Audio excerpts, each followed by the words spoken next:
What's going on, everybody? Happy Thursday night. It is time for Pop Force 1. A lot of craziness in the news this week, but we're going to break it all down.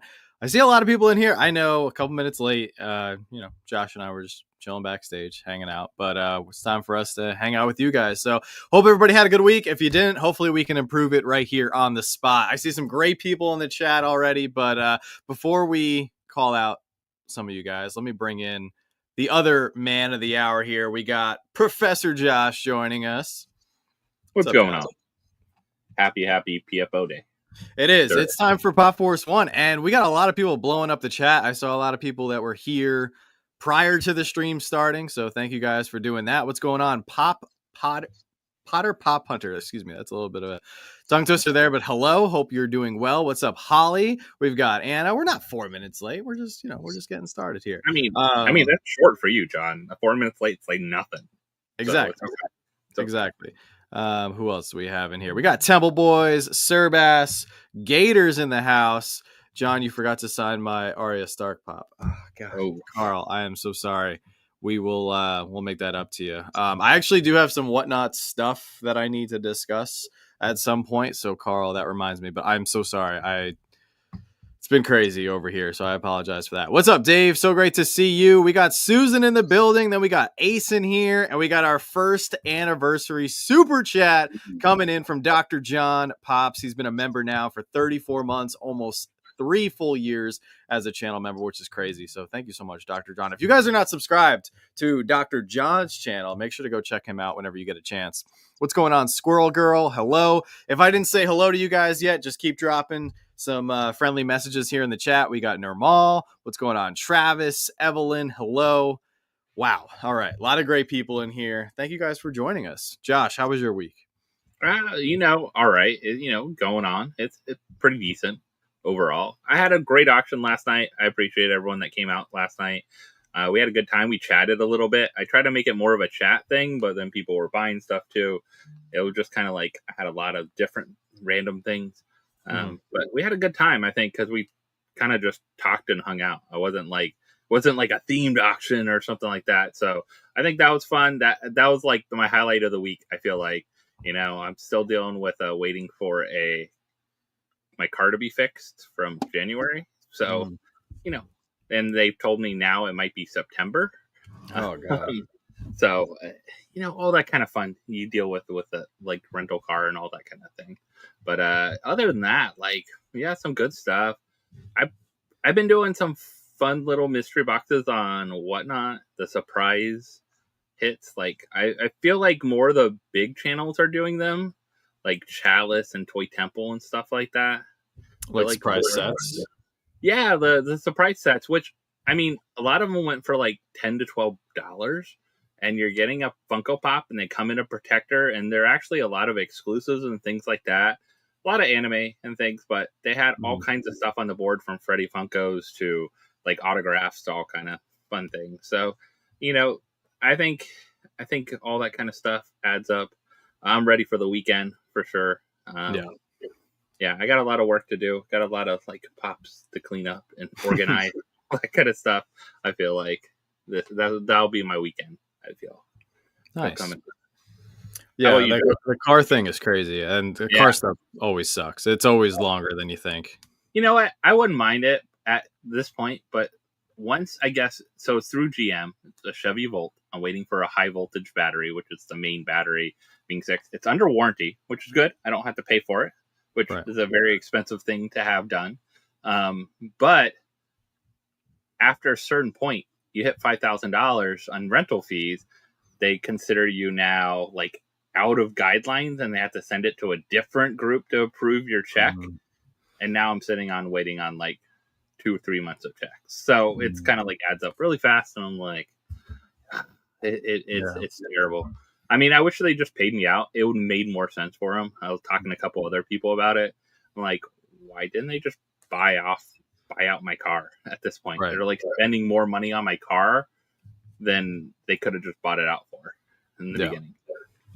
Well, I got some great stuff going on in the chat here. Down Under Steven, he has been a member now for over 3 years, 37 months of shooting and scoring. And then I just saw Steven, that was incredibly generous of you. Thank you so much for doing that. He gifted 5 Slapshot Pops channel memberships. So 5 lucky people in the chat were just recipients of a free month of being a channel member. So thank you so much, Steven. That is above and beyond super kind of you. So thank you so much for doing that.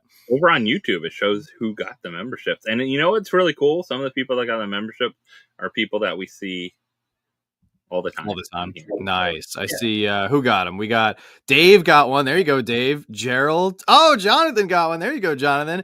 Teams 1 Performance. Very nice. And then S Baby Prigs. All right. Congratulations, guys.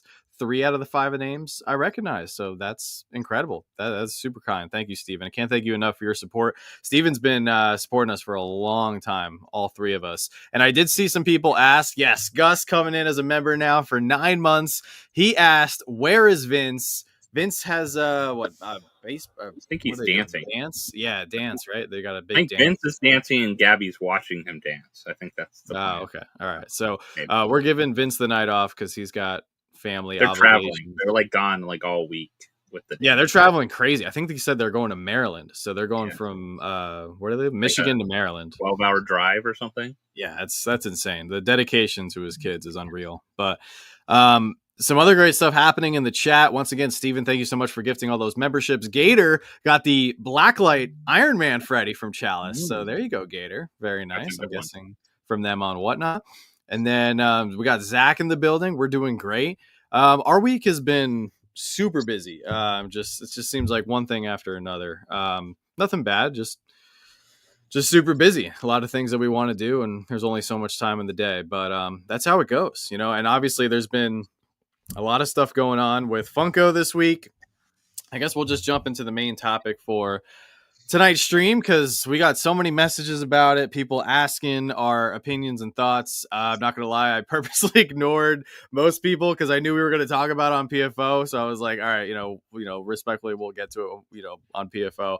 But yeah, Funko has replaced their CEO again here about a year after the previous CEO was just put in place after Brian Mariotti's dismissal.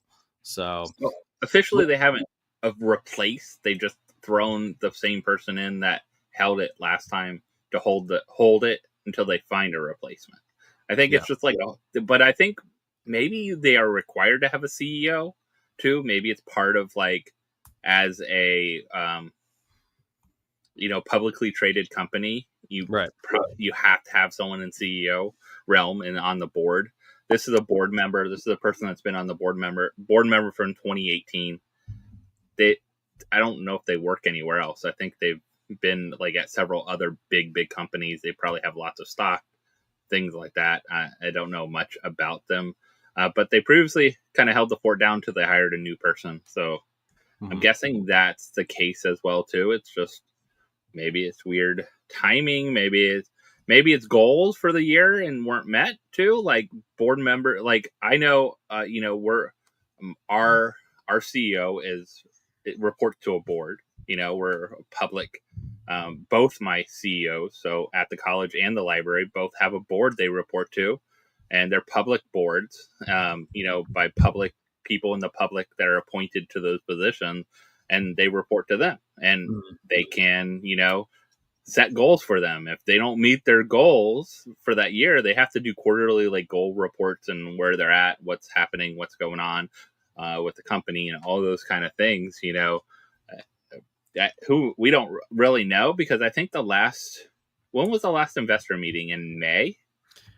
Yeah, it wasn't too long ago. It wasn't that long ago. It was May, which I'm surprised. At that point, there had to be a hint for her. I would hope. I would hope. I also find it, really weird. It happened like the week after Fundays. Yeah, I think that's the biggest thing. And I've seen a lot of people say, or not a lot of people, but I saw a theory going around that people said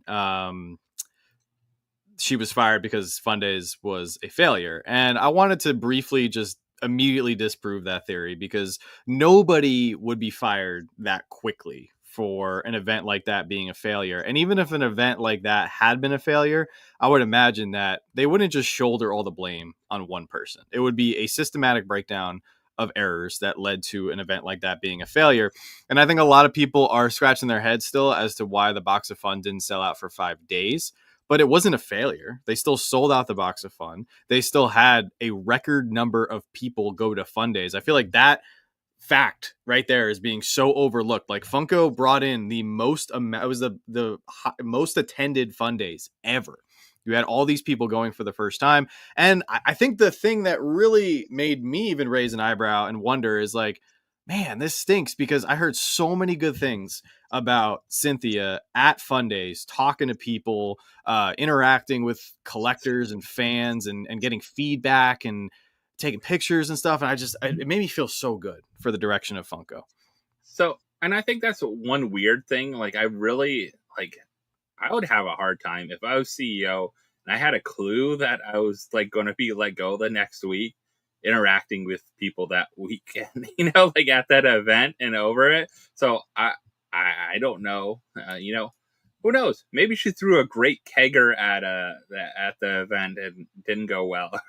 Office party mishaps, and she got drunk and crazy. We don't know, but I don't think that happened. But you don't know what happens behind the scenes. It could have been the board just didn't get along with her too. I can say that. I've seen that at lots of companies and corporations where they report to a board, and if that board does not get along with that person, or if some reason they're not agreeing to write different directions of things, even though it might be like, oh, this is for the fans, the board be like, no, we want it for the money. We you never know like how that board feels as well too. So it could be all kinds of things behind the scenes that we really don't know.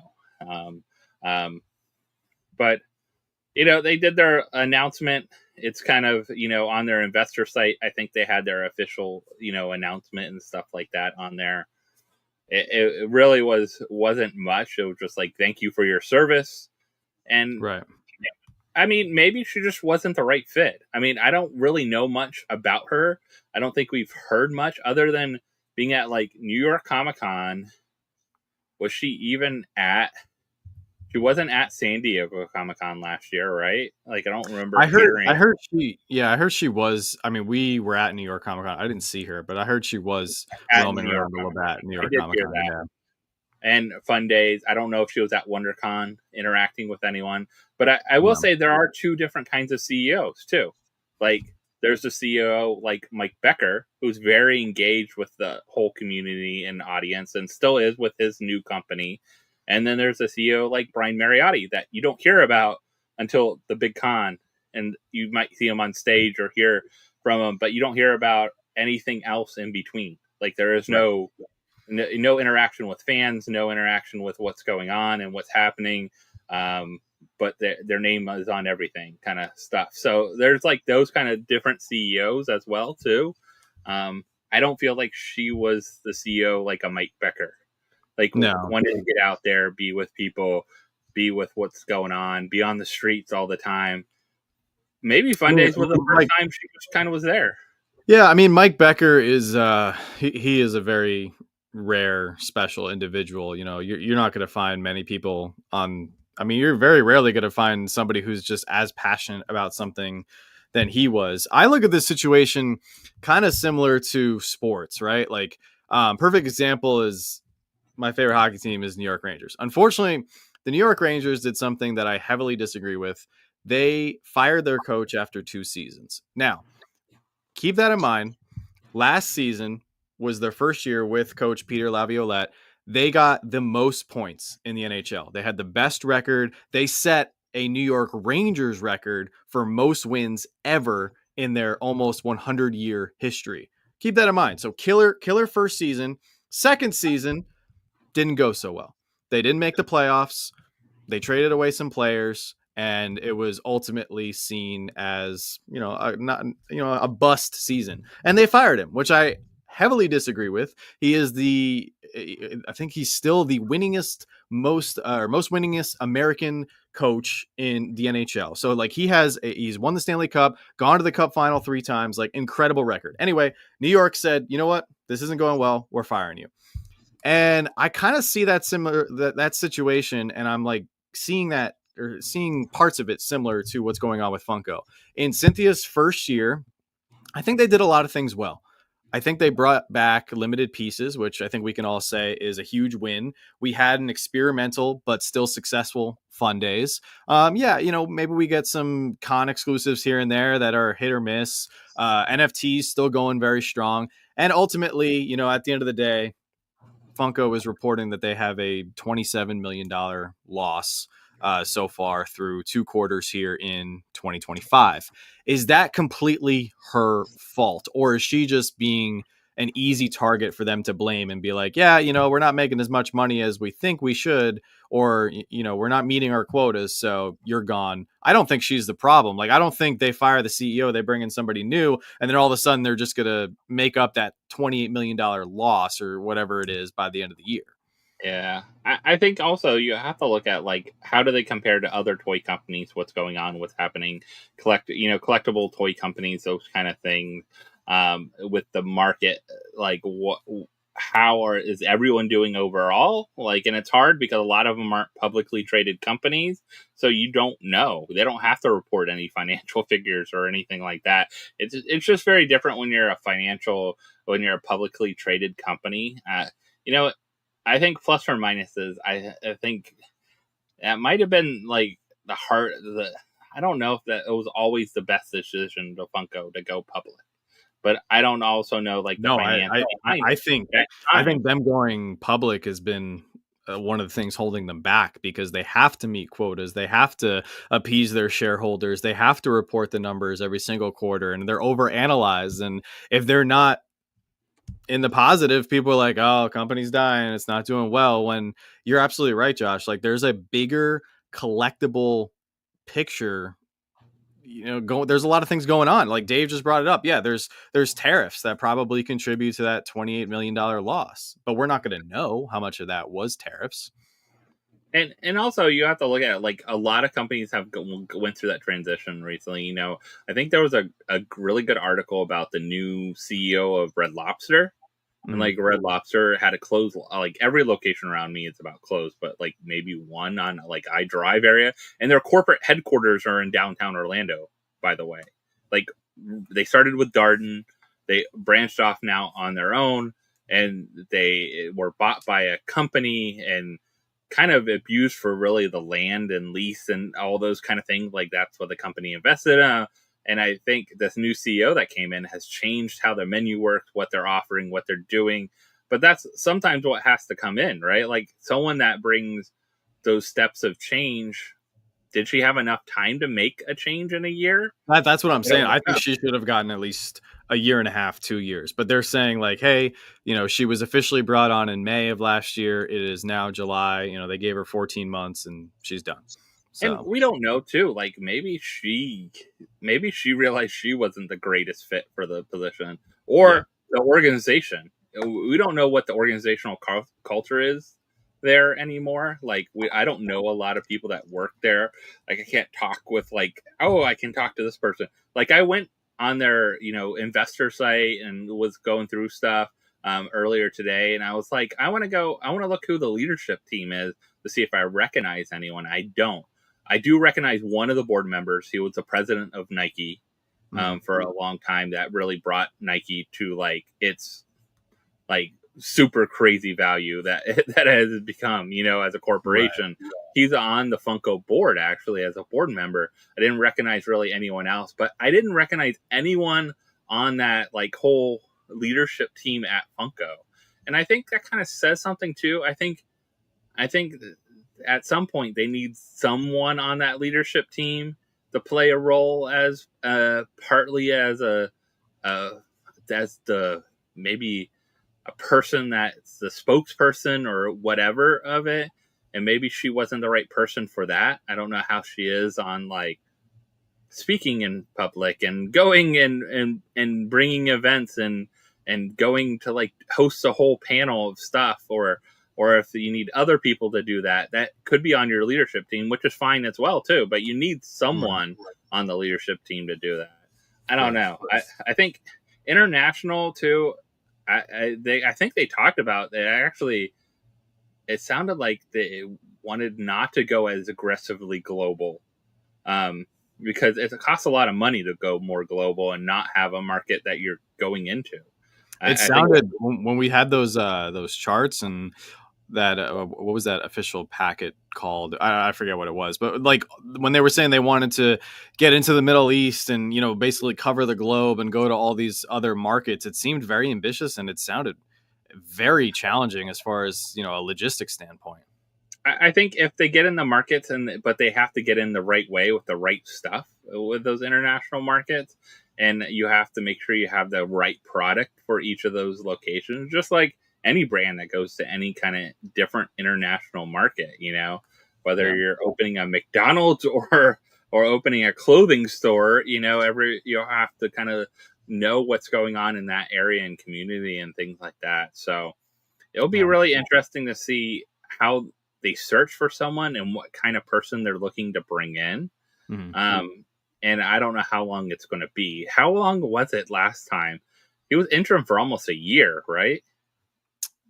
For Cynthia or for somebody else? For the guy that was between Cynthia and Brian, it's the same guy that's now. Yeah, it was. I think it was like 10 months. It was about a year. Yeah.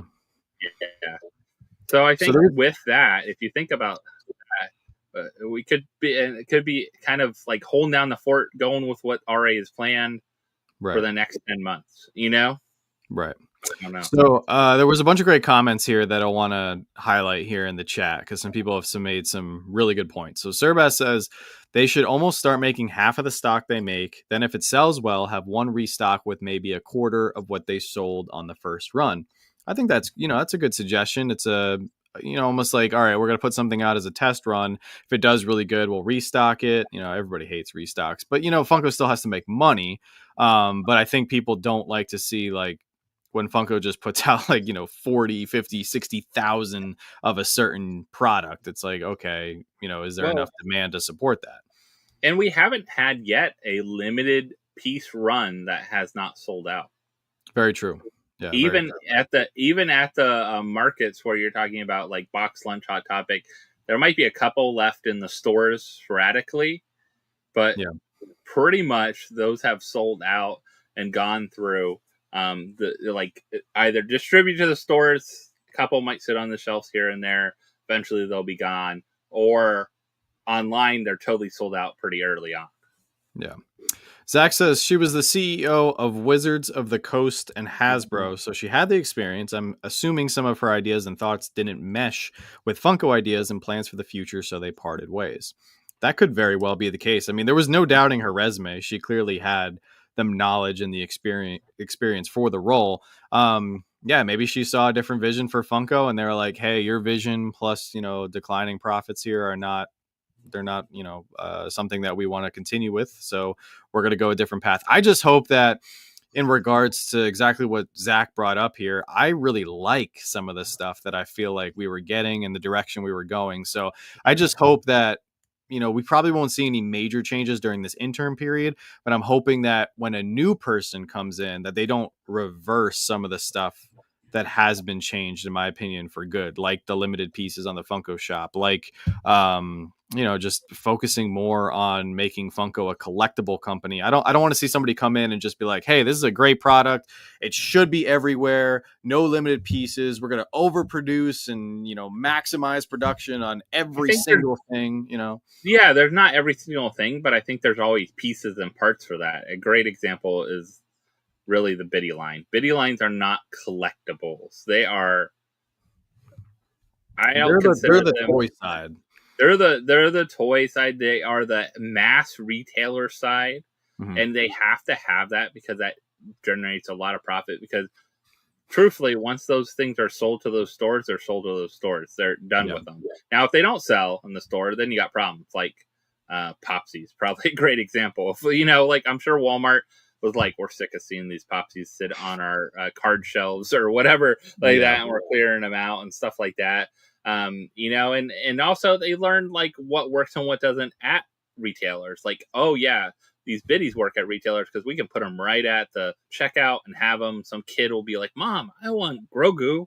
look, Yeah. Grogu's there. Like, and an adult be like, oh, just like, I mean, we all check out minifigures at checkouts and other trading cards sometimes at checkouts, candy at checkouts, all those kind of things. They're like, I didn't need that, but it's there and it's $5. I'm going to grab it. Yeah, I think the biddies do have a place. I think exactly that. Like they're little items that parents throw in the cart to, shut their kid up or, even reward their kid for doing something good. I do think the biddy city thing has a lot of potential if they market it the right way and if they continue bringing out like new products that continually Have you seen the big add ones yet? on.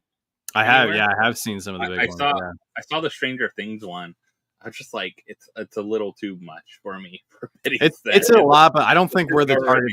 I don't think we're the target No. demographic. Like I think maybe kids like 7 to 12.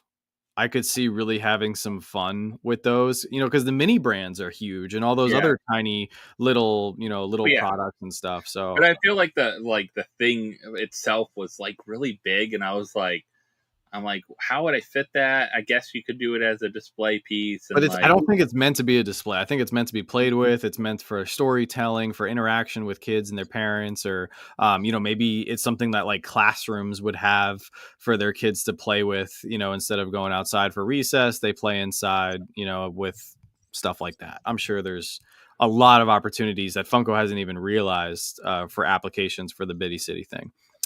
Surbass also said they're making too much stock of the convention pops. They shouldn't sit on your site for months. And that is so true. And I'm very interested to see how San Diego Comic-Con is going to go. There's a bunch of limited pieces, which obviously are going to fly very quick. But we have seen some convention pops linger over the past couple major conventions. And obviously they're the lesser desired characters, or simply Funko just made too many. I think we definitely need... I think most of the San Diego Comic-Con, New York Comic-Con, T2E2, whatever other third convention we get, I think most of the catalog needs to be limited piece count on the sticker, and that's it. And if they all sell out and they don't have any more stock for the booth on Sunday at San Diego Comic-Con, like make some t-shirts, like make some pins, like make some posters that you can sell. Like there's so many different opportunities. And we're talking about like limited stock as on like 9,500 too. Like you don't have to have limited stock of 500 or 1,000 or 2,000 for everything.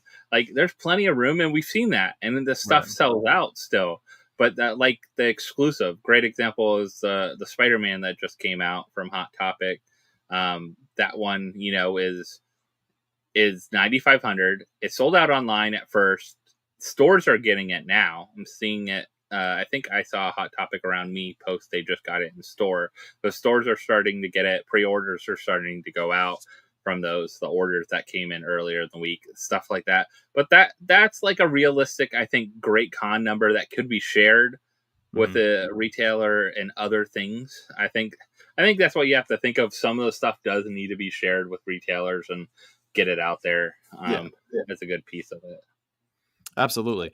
Brandon says, whoever thought it was a good idea to get rid of exclusive stickers should be let go.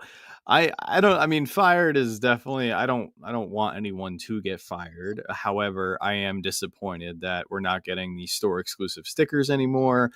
I like the diversity in my collection. If every sticker is the same, it kind of feel like takes away a little bit of the beauty and the aesthetic of the pop as a collectible. But is it weird that so Fundays, they can still put that like little sticker on there and put the other sticker, they've learned how to do that with different stuff.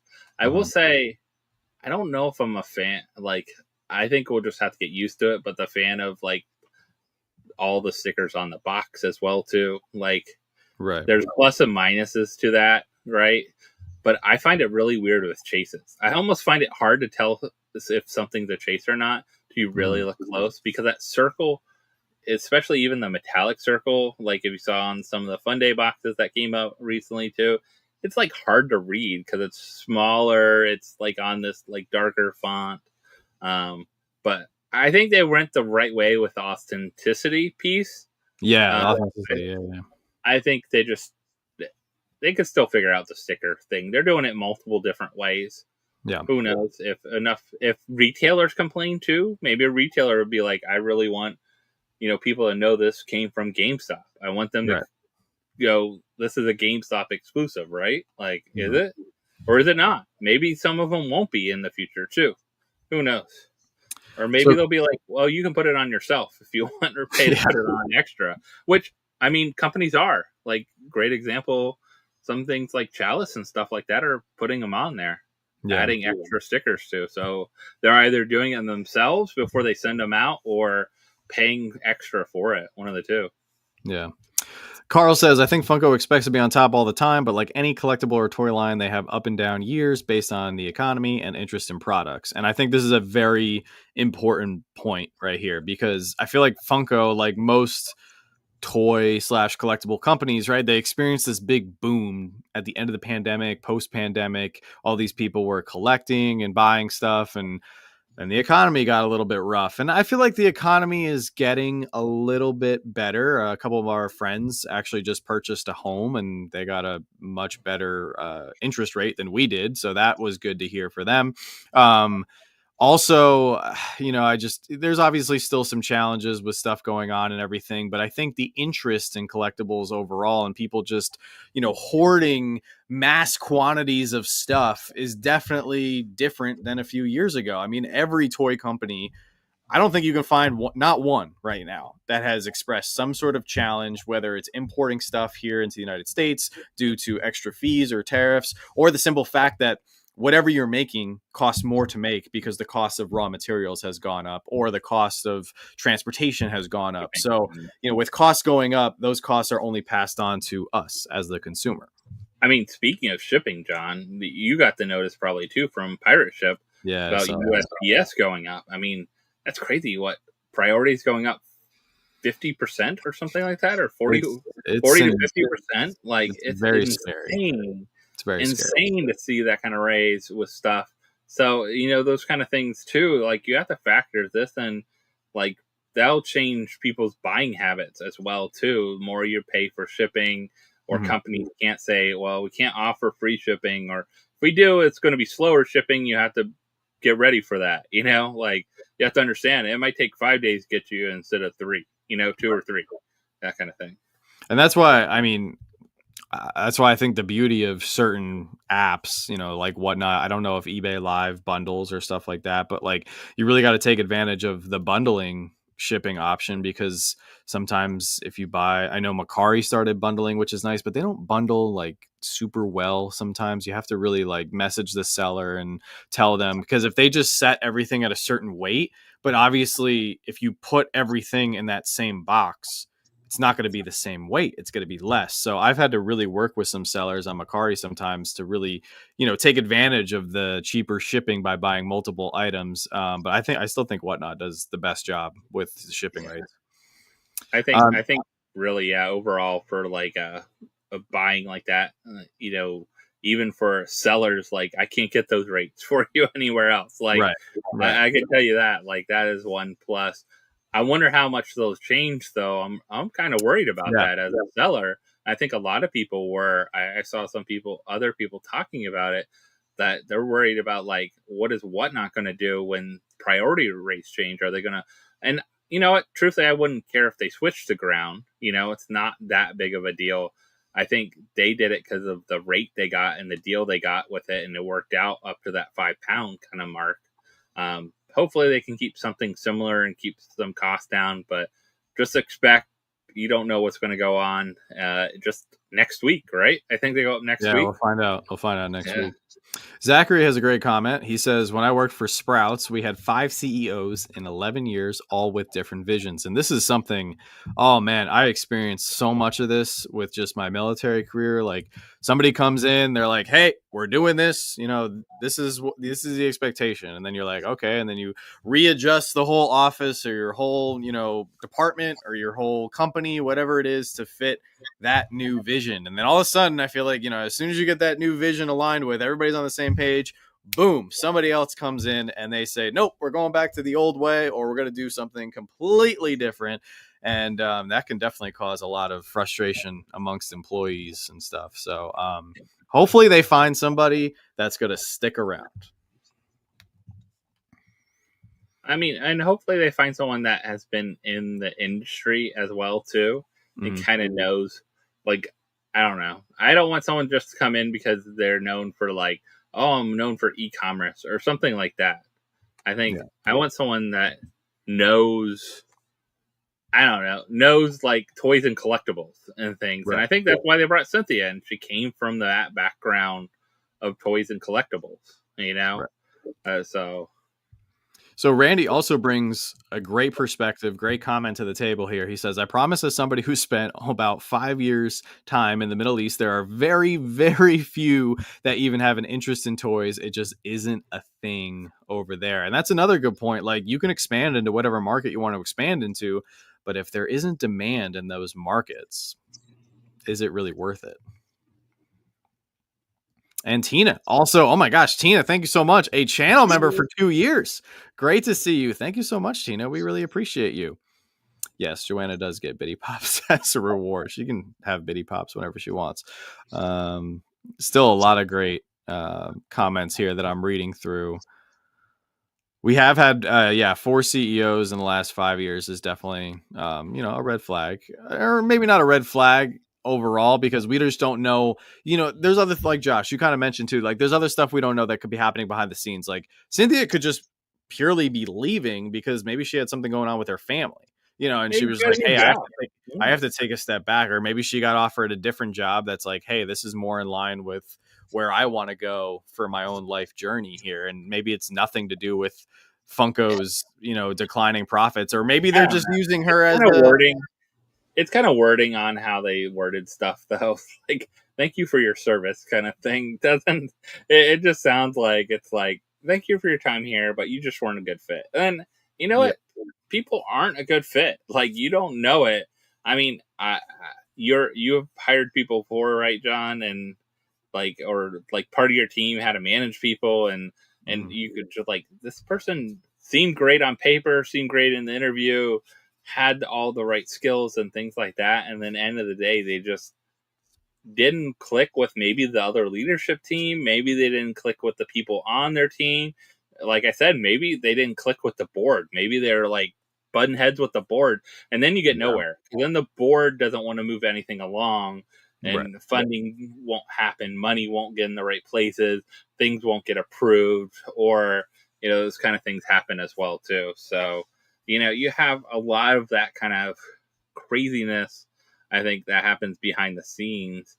I mean, hopefully she got a good severance package. That's all I hope. I said that. I walked away with a good package, and I wish you the best. I was very critical of her for a while, just because I felt like, maybe it was my fault a little bit, for being a little biased and kind of wishing we had somebody like Mike Becker who was very engaged with the community. Like, I wanted to see more engagement. But at the end of her tenure, like, there was a lot more engagement. Like, we saw a lot of different Funko employees popping up directly from Funko's social media pages and stuff, interacting with the fans and all us collectors and everything. So I really appreciated that.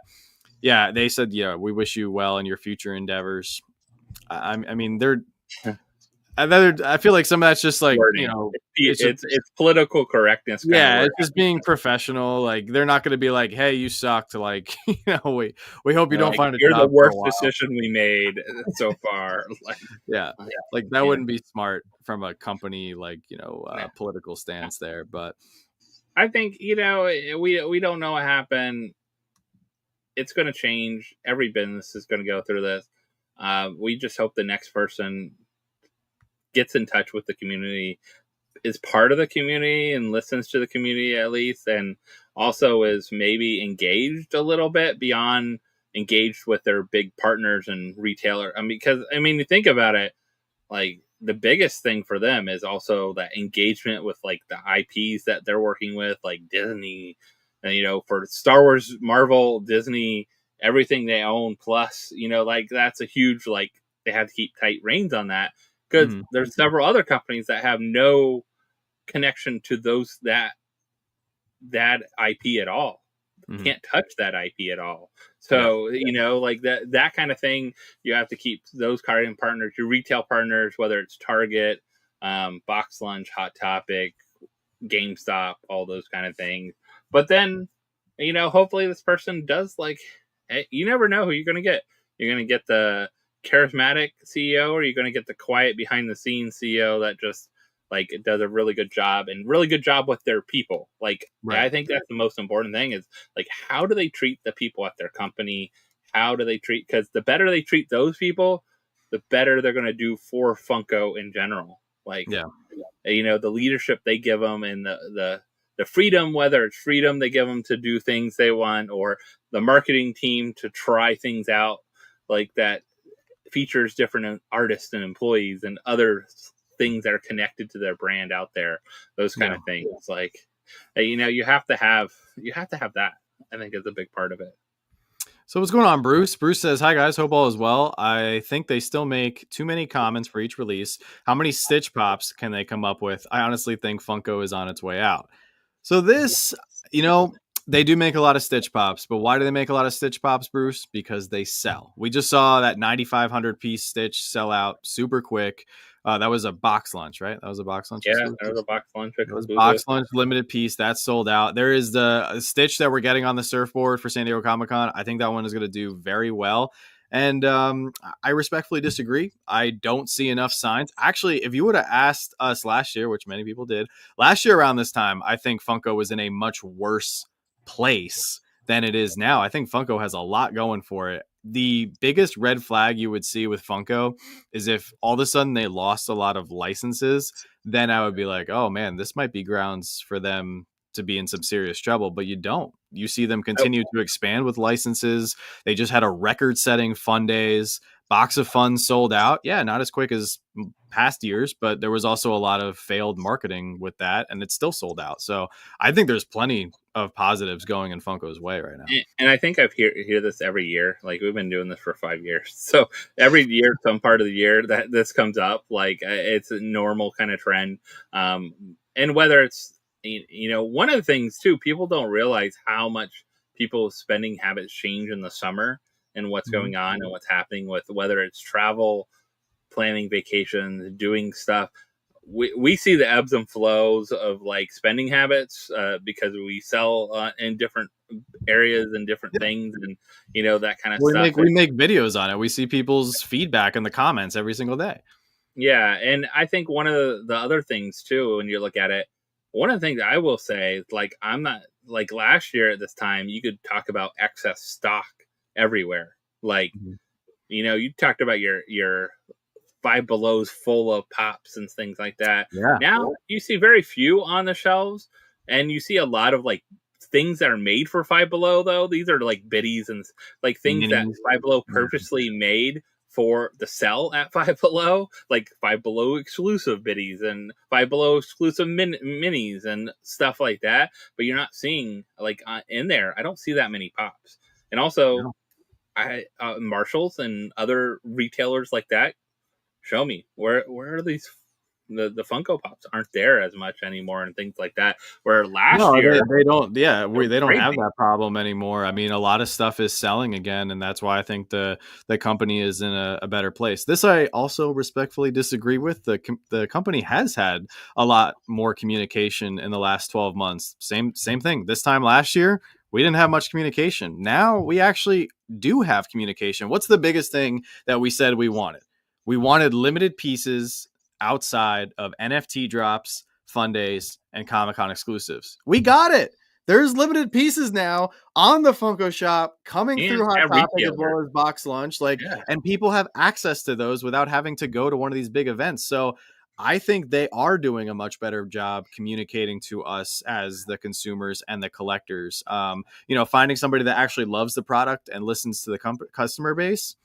I mean, you can communicate with the customer base and you can listen to the customer base without truly loving the product. Like you could just be like, a good coordinator and understand what Funko offers, the product that they have, and tailor that to listening to the community. But I think they're doing a much better job. And I have been, I think, the biggest critic of Funko's communication skills. But if you look on their Instagram, if you look on their, just overall, if you look at their social media, I think I follow them mostly on Instagram, but they are evidently on other platforms. They're interacting with content creators. They're doing a lot of different promotions and cross marketing with stuff. So I do think they're doing a good job. They're doing a better job. Yeah. Could it be much better? Yeah, of course. I would love to see, more communication, more interaction, bring back maybe some giveaways and stuff like that. The other thing though that we wanted sodas to come back, and sodas did come back. So, I think there's a lot of positive things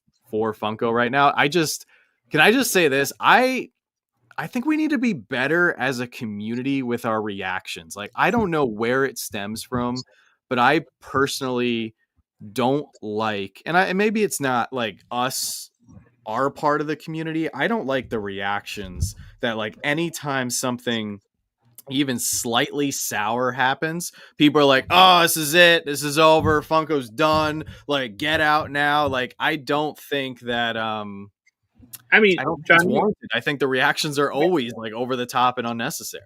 I mean, that's just like anything, though. If you think of customer service and anything in general, like you worked retail before, right, John? And you worked at other places.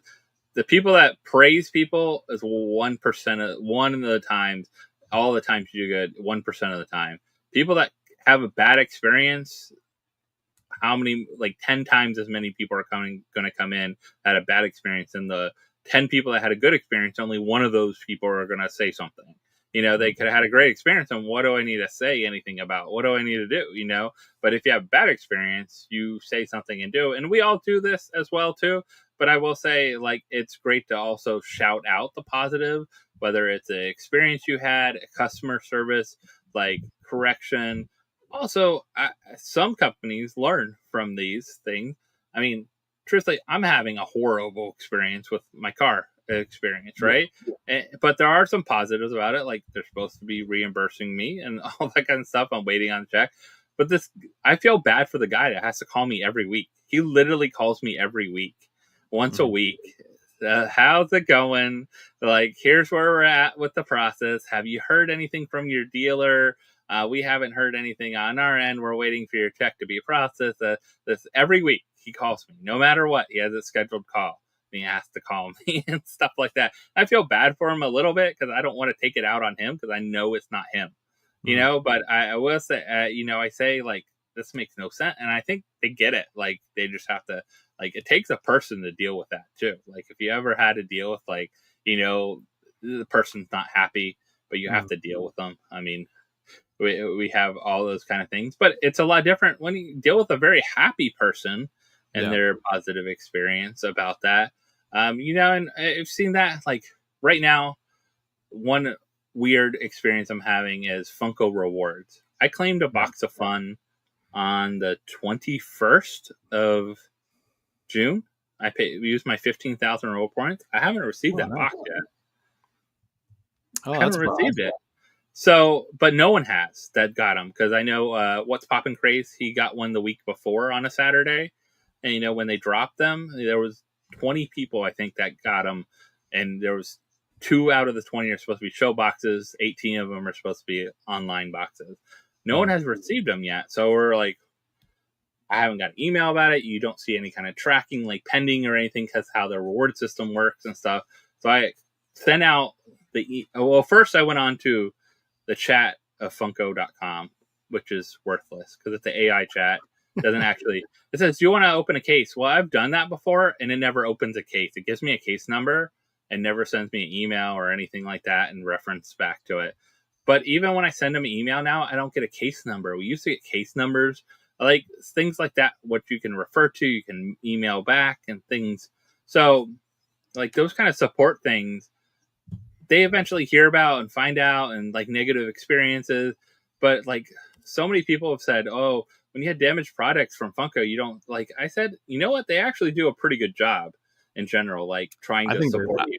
I think they've gotten increasingly better with supporting people. I've heard of them giving people like gift cards and, either give you a refund or send you, if they have it, they can send you it.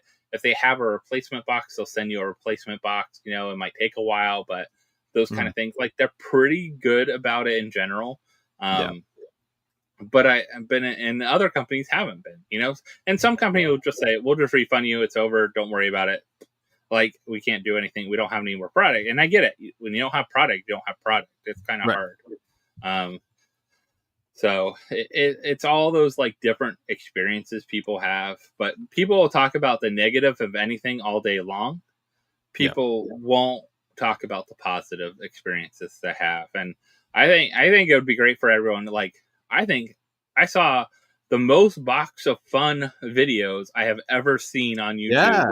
Which was good. open, and I Which am sure means a a lot lot of of people. people, like a lot more people got them, because the Yeah, problem with the box of fun in the past is you see like, one person posts on Facebook. They're like, oh, I got 250 boxes of fun. And they start posting all the pops for ridiculous prices. So the fact that there was more people who went to Fundays and a lot more people who got boxes of fun. A lot of people said this year that this was their first box of fun and they were very excited. I think it's great. Now, there's a couple more things I want to get to in the chat. So Laura, this was her first box of fun. She says, I probably won't buy anymore because the soda did end up denting 2 out of 3 of her pops. This has been a problem last year and they didn't fix it. So I will say, at least from our 4 boxes, we didn't have any dents or any damage. Although I did hear, some other people out there had the dents and damage.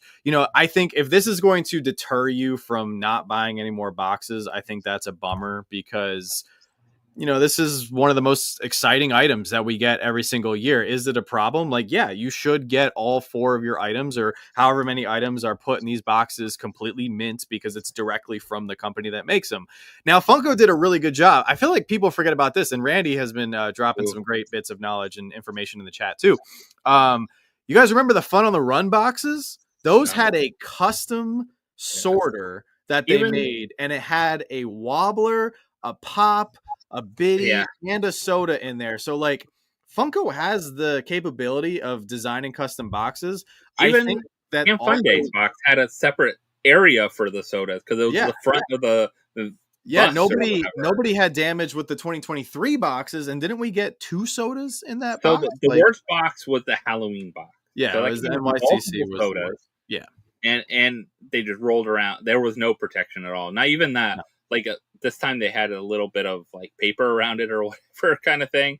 I would say these boxes came out probably better than I've seen with the our boxes. I don't feel like anything major noticeable kind of stuff happened, but like those boxes, everyone had something dented. If you find a mint from those Halloween boxes of that year of any pop, then you probably should grab it, because you're not going to find a lot of those minty looking pops from that year. Yeah, and another thing that I want to bring up, since we have some Canadians in the chat, which is amazing. Another thing that we saw is Funko now ships to Canada, and that was something that happened during Cynthia's time. That was a huge problem for however many years. That should have been fixed a long time ago, because the biggest Funko creator is Canadian. So why they weren't shipping to Canada all these years is beyond me. But whatever, now it's fixed. I get there's still some problems for Canadians. You guys can't get rewards points. You can't participate in NFTs, right? Unless you have like a US address. And you also, you can't get, you can't use your rewards for certain prizes. There's still some things that you don't have access to. However, I don't think some of these issues, like with the rewards points, with some of the NFTs and stuff like that, I don't think that is Funko's fault. At least here in the United States, we have something called the Code of Federal Regulations. It's something that I've dealt with my job, because I'm a government employee, right? I'm in the military. There is actually a Code of Federal Regulations for everything that involves business. So I don't know what Canada's standards are. I don't know what their regulations are, but they may not allow businesses to give you rewards points. So if that's the case, Funko has to default to whatever Canada's rules and regulations and just rules of engagement are regarding businesses and one-to-one customer A to B sales. So I don't think you can blame or maybe Canada does allow rewards points and does allow gambling and does allow NFTs. Yeah, because there's also like not just for reward points, John, but you can enter for giveaways and contests, raffle type thing. So sometimes raffles are big. There are so many, like the red tape around raffles and giveaways, and this is something that Whatnot had to figure out, because they've changed their own giveaway feature several times, because it has to allow everybody to enter in. It can't require somebody to spend money. Like, there's so many different rules and layers of red tape. Some countries, it won't still allow them to even enter, though, I think, depending on where their phone is based. So There was a big thing that just came out recently. So you guys know when you sign up to Whatnot, you get a $15 credit. There was a huge thing with Canada and several other countries. You can actually not get that credit. So I think there's a lot of rules and restrictions with Canada specifically. So if you're Canadian, you sign up with Whatnot with somebody's affiliate link, it will not credit you the $15. It won't allow it. And that's a Canada rule. That's not anything to do with Whatnot or the United States. Like, that's what I'm saying. Like, these apps and these companies and these businesses, they have to play by each country's rules and regulations. So I'm happy that Funko at least ships to Canada, but obviously there's other things in play. I'm just saying, before you go quick and jump to blame Funko, you might have to do some more research and see if Funko is even allowed to do that. The other thing I will just also quickly mention is, Bruce, you mentioned Thrilljoy. Like, Thrilljoy is great. I'm glad you enjoy the Thrilljoy figures. That's awesome. I would not support Thrilljoy at all because they have so many problems with their company. And Josh, you just hit the nail on the head with talking about how companies treat their employees.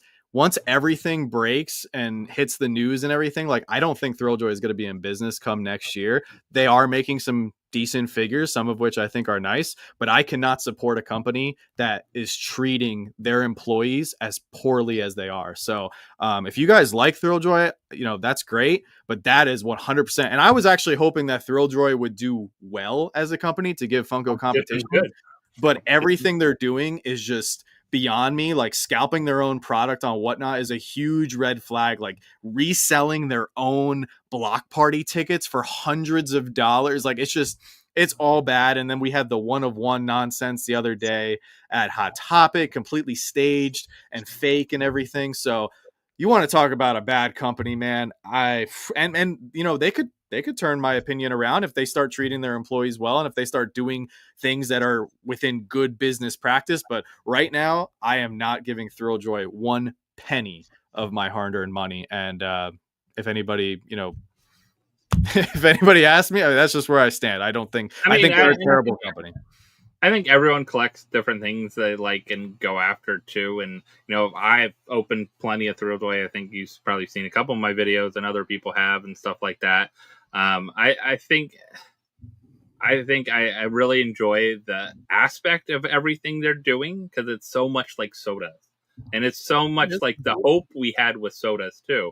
Now, let me talk a little bit about my experience with their customer service and stuff like that. So customer service actually has gotten better overall in general, but they have nothing to fix errors. So if you get a chase with an error, you get a chase. And you're talking about Funko customer service or Thrilljoy customer service? So Thrilljoy has actually improved their customer service tremendously since the early days when they were like no customer service.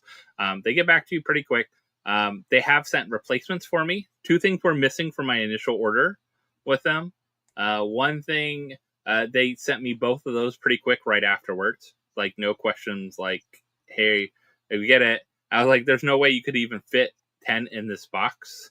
And then I found out 2 of those were damaged later on. Now they make you destroy the product by Xing out the top of the Thrilljoy part and showing proof, and they send you a new product.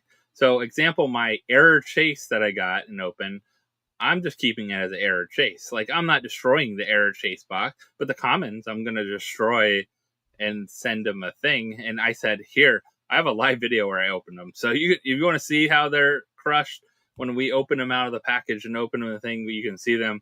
But we, before we even unrip them, we noticed more damage when we opened them up. So that kind of thing. Now, my take on the 1 of 1 is they shouldn't even done the 1 of 1.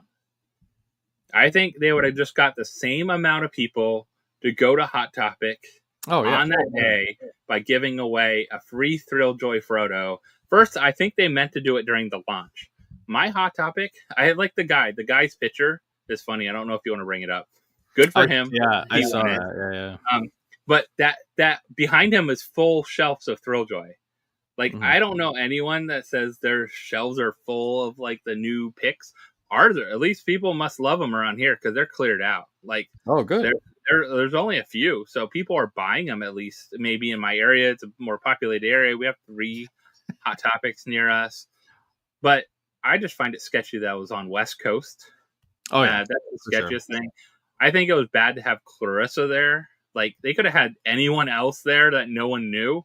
But as soon as someone she's just such a well-known face now in the she was collectible so community. excited on there, more excited than the guy. The guy's like, I don't have no clue what's going on, and this person's screaming like and excited about it. It looked bad for them, like because it was bad. Like Joe just hit the nail on the head. Like they just chose the store that was most convenient close to them. That's it. So they didn't have to inconvenience Clarissa. Even if it wasn't, I guarantee in that bowl was not an East Coast store. And that bowl, because the East Coast store, if they got it when they first opened, they went to Orlando store, they opened it and posted it. Everyone across the internet would already seen there. They got their 101. It was a West Coast store because everything else opened in the United States already. All the locations have opened now. But I think, just giving away a free one, that's why, like, first off, they had to give away free, because if not, they would have got really in trouble with that whole aspect of it. But also, the other idea is they could have just they didn't need to do this 101 thing. No. Like, I don't see any hype from it. It gave them more negative publicity than actually positive. If they just gave away all the Frodos and gave chases, people would have been posting it like crazy. Just make a 1 out of 6. Hey, I got a free thing. Yeah. I got a free Thrilljoy. I got a chase. 1 out of 6 getting a chase. Get tons of photos with people showing their chases and stuff like that, and no negative issue. I don't even like this is not even the heart of the issue for me. Like, if it is, like Anna's saying, there's an interview out there that clears it up. Like, if that's the case, that's good. That's not my issue here. My issue is something that's not public yet. And that's the fact that they are mistreating the few employees that they have. And I just think that's the stupidest business practice you could do as a brand new company. Like, you're going to piss off the few people that actually work for you and want to help you succeed and, fulfill your vision and everything. So when it all comes to light, like I said, I don't think Thrilljoy will be around come 2026. So, this 101 thing was stupid. Josh, I agree with you 100%. They should have just said, hey, we're just doing a regular chase. Everybody, let's just have some fun. So I've seen their San Diego Comic-Con stuff. I love this, like, Surf Batman. I would love to get Surf Batman. Like, that would be definitely the Batman I would want to get out of that bunch, and it's the hardest one, of course, and stuff like that. But there's other things that, like, came out, like Mummy. Shana would love to get Rick O'Connell, from the Mummy and stuff like that. It came out. I'm surprised they're already upping $5 for a sticker. Yeah, and some of these, like Superman, for example, is actually a higher number than anything else they've sold yet for picks. It's 999 pieces and stuff, but they're going to be $25 retail for San Diego Comic-Con. First off, I know they can't sell them all at the con. They won't be able to sell them all through their website. They'll really still have to rely on partners and like Toy Temple, Chalice, whoever, whether Toy Temple does Whatnots, Chalice, and sell them through their sites, and others like Hot Topics, Box Lunch. I think they'll still have to rely, because there's no way to get that amount of product out with those numbers to people by the regular means, because they're not doing it now. Like, they're not sold out, but a couple things. Like, I will tell you now, probably the most popular one is Gillman right now. Like, I don't think he's available anywhere for sale, at least. Yeah. It seems like that's the most popular, and it has a super, it has the rare shades, has a 48. I haven't been on their website since New York Comic Con, so let's just let's take a drive. Let's see what's going on. What do they got for sale? A lot on their website, but you know what? Though I will say their partners are so much better. Like, I love going through their partners to buy stuff. Oh, do they have the new? They have the new ones. They have San Diego Comic Con already on there. Will they be for sale tomorrow? Is that this? Wait, this is San Diego Comic Con? Yeah. Oh, wow. Comic-Con. So see, do they have a sticker on the box, John? It says 2025 event. So look at the sticker. It's event sticker. You notice it doesn't say San Diego Comic-Con? I wonder if they got in trouble. Or maybe they're just trying to make it more generic so they can use it. So, like, if something doesn't sell out, they could just be like, "Oh, this is also a New York Comic-Con exclusive." I will say this though. I will say this. I really do like how they do the chase and the super chase. I think that's awesome. Now, my biggest concern about the Super Chase is look of it has the surfboard. Right. How much is all this going to be weight different? Like how much does that surfboard weigh? Will it be noticeable, feelable? It's probably going to be noticeable. Yeah. Like just by feel, like not even weighing. Like I hope people aren't bringing scales into stores and trying to weigh crap. But like if you could feel a difference, like a great example was, remember Carl and young Carl? Like there's no way you can't tell the difference between that soda with the soda. Carl and young Carl.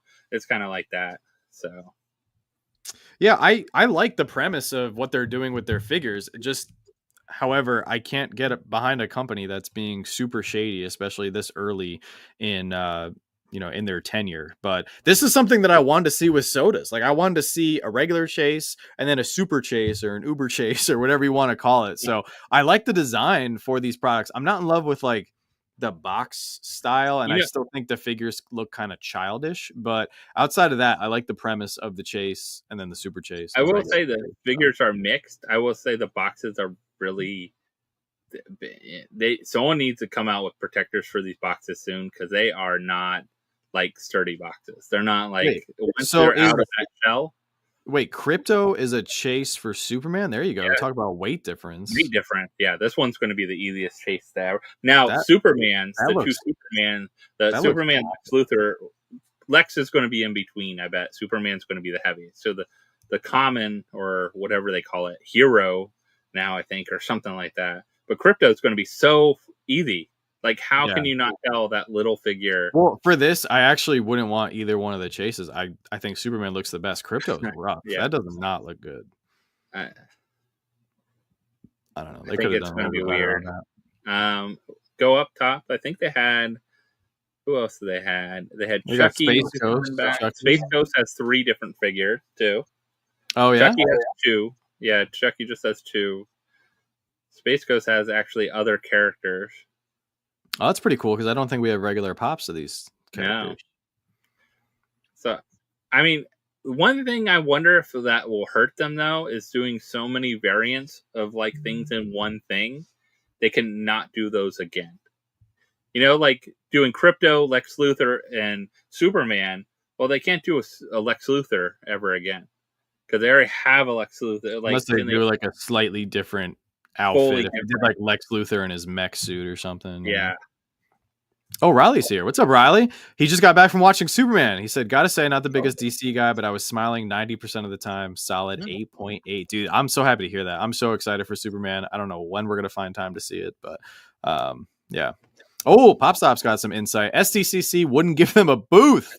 They had to buy out other companies' space. Ooh, drama. Is that why they're not actually marked on the booth thing, too? I noticed Rocky Moto was marked out. Maybe that's why they had to take... Because originally, these came out, United Distributing Company, USDC. I wonder if it's still on their site. I'll send it to you, John, if I find it. Yeah. I also still can't get behind this. This is like some of their products. I'm just like, what? Like $50 for a bucket hat? Like, come on. Like, it's are they still selling apparel though? Technically, like this is just leftover from before. Nothing new. No, I mean, I don't know. Leftover. I don't know what's new and what's not new. I mean, this is all leftover stuff, John. This stuff has been out before they made leftover. Yeah, this is from the Pick Panoramic days. Oh, well, you know, it's funny because everybody was up in arms when pops were going up in price by $2. Like, but there's people over here buying $50 bucket hats. Like, I don't know what demographic they're going after, but I cannot afford a $50 bucket hat. Like, that's I'm not crazy. a fan of bucket hats. I don't know. They made a good. I would not. I would not rock this hat if they gave it to me for free. I would not. I do not have a hat head, but yeah. But there was. I mean, I'm not surprised that they weren't able to get a booth for San Diego Comic-Con, because New York Comic-Con for them was a huge disaster. And speaking of stickers, I mean, that was a whole fiasco on its own. I mean, they came flying out of the gate, selling their stuff at New York Comic-Con in very limited quantities, and then they were just sending stickered stuff out on the website, and it was supposed to be show-only exclusive. So they screwed up New York, so I'm not surprised that they're going to have challenges already with San Diego. So it's funny. But that's good insight, PopStop. I appreciate that. The site had... Oh, they do. All right. Here. Let me see if I can just send you a copy image address. Let me send you the image. So I've heard this comment quite a bit. So Mew says, while the opening experience is fun, the outer shell feels like a waste of materials. I've heard that quite a bit from a lot of people. It's just kind of, they rip it and they just throw it out, and then they're just like, what's the point? Dave, you don't want to rock a $50 bucket hat? I don't think I can be friends with you if you bought one of these. It's not the fact that it's a bucket hat. Like, there's nothing wrong with a bucket hat. It's just $50. I don't see you in a bucket hat, John. Insane. Have you ever worn a bucket hat, John? I have, unfortunately. Okay. I sent you a link to an image, John, in the private chat. Oh, private chat, cool. Yeah, I worked for a company. This will show you the sticker that originally to wear bucket hats, and I was. You know what? I think that's why they stopped selling apparel, though. It must not have been selling really. Like, I really wonder. I still wonder about like the numbers. Are we surprised?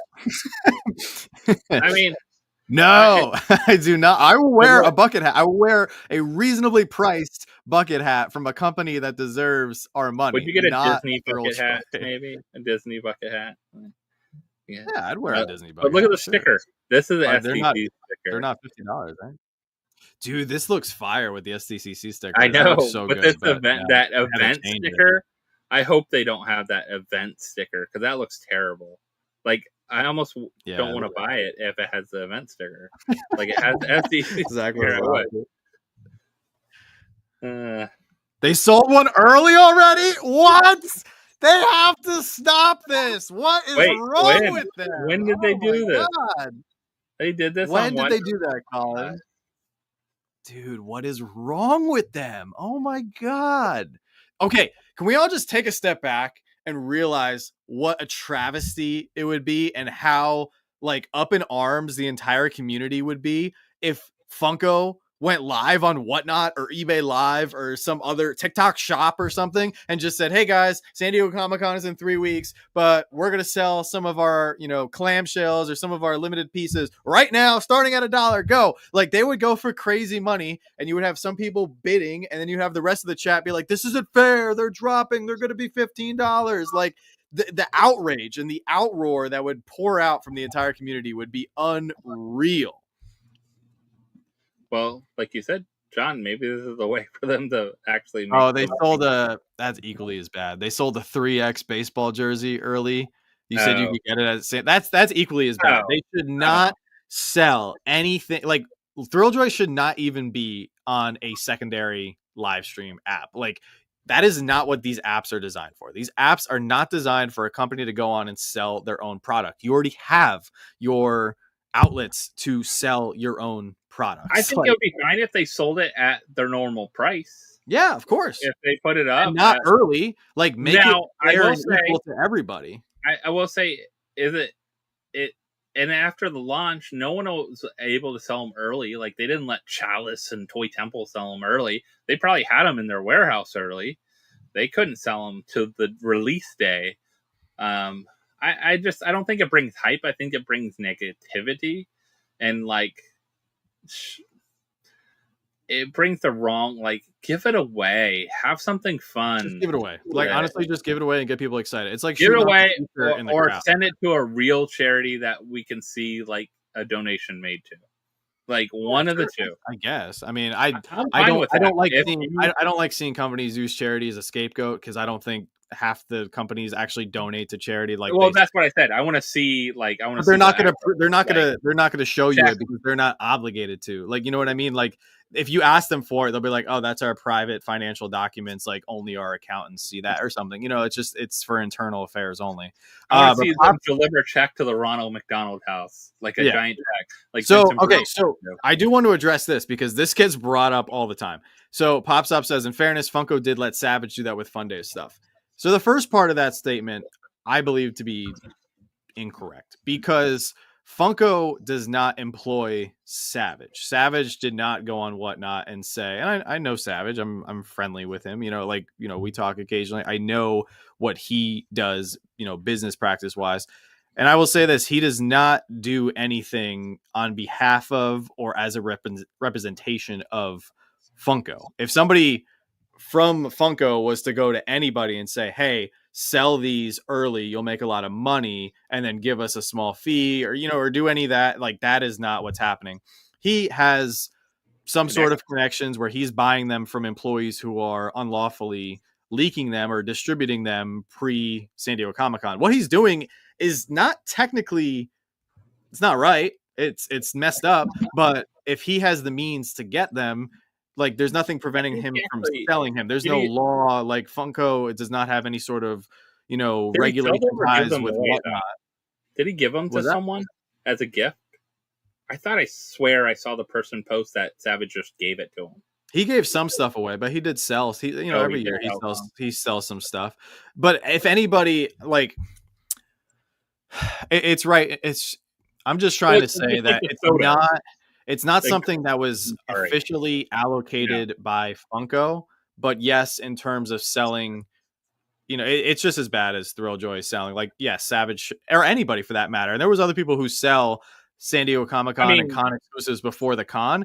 It's not right morally, because everyone should have an equal opportunity at the con.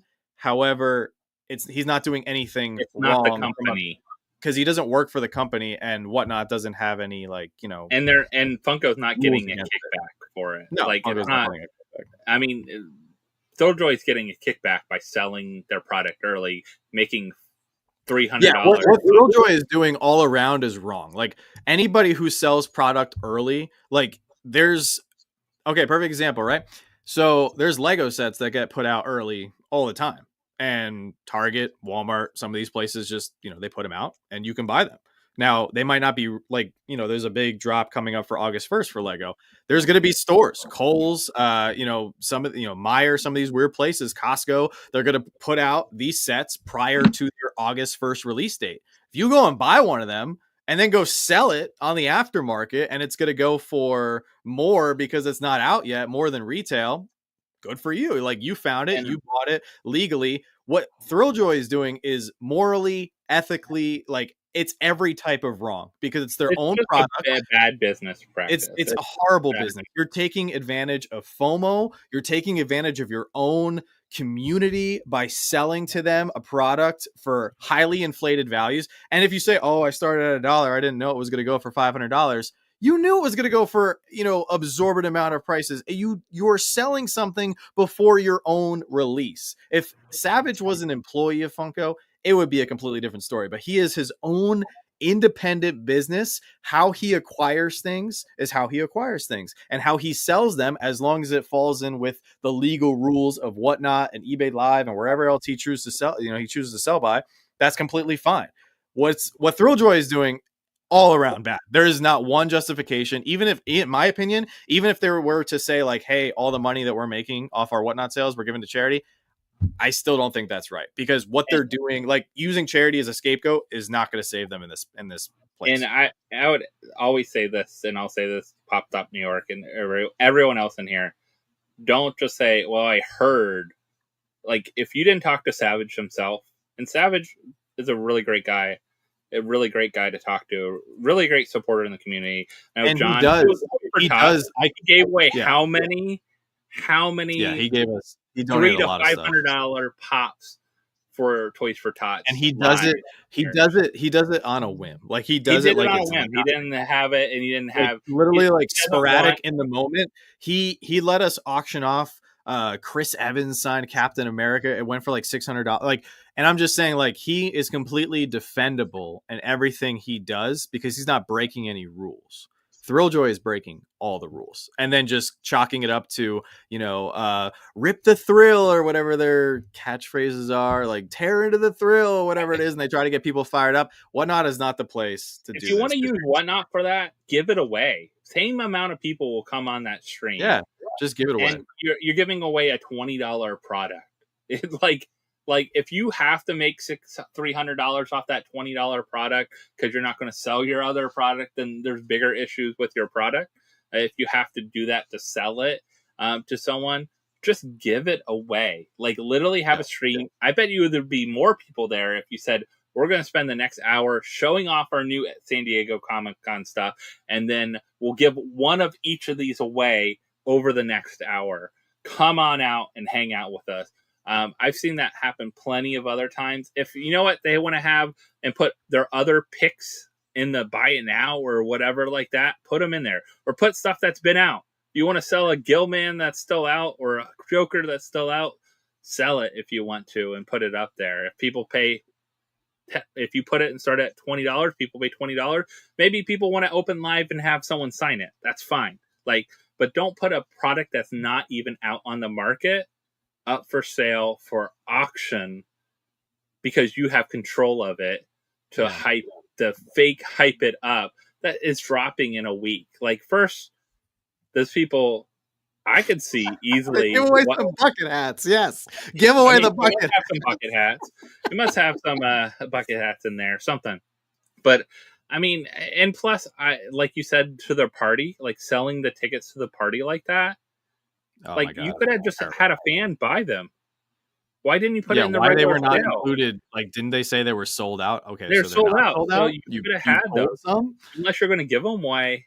Like you essentially decided to scalp your own tickets.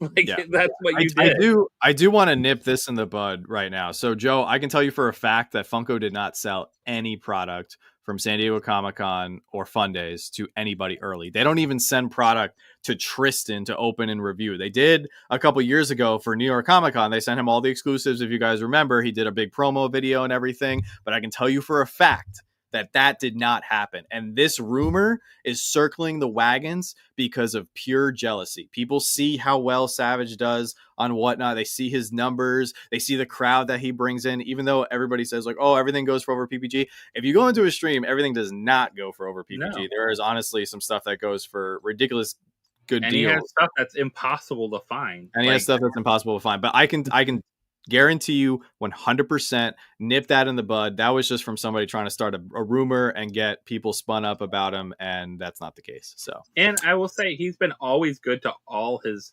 buyers. Like he has people come in there and he's like, you know what, you bought from me before, let me get something. And this is just me watching. This is not even me buying. Like I bought stuff from him before. He gives back to his customer base, his fan base, whatever you want to call it, and that's why people come back every week. Johnny Sachs has a great point right here, and this is the problem though. So Johnny Sachs says, I kind of disagree. Look at all the people who overpay greatly on Whatnot, literally every stream. If people choose to bid on a pre-release Thrilljoy, that's on them. That's the point though. The point is Thrilljoy put their company and their reputation in a position that allowed people to do that, and that's the problem. Yes, like you can't blame the people for wanting to bid. They want to bid. And on every Whatnot stream, that's not what happens. There's plenty of Whatnot streams where stuff goes for under market value. However, if you are in any line of business and you bring product that isn't available to the mass general public yet because it's not on the market, well, guess what? People are going to bid it up because there's no set market value for it yet. And that's the problem. So I disagree with everything that Thrilljoy has done in regards to their Whatnot sales because they're taking advantage of their community. They're taking advantage of the Whatnot community. They're taking advantage of the collectible community, and they know it, and they're profiting off of it because they're selling their own product for 8 times the amount, 10 times the amount because it's the only one you can get. It's the only one you can get, and we only have one of them for you tonight, and this is the only way you're going to get it. And then they can add the special factor that comes with any live action auction app, right?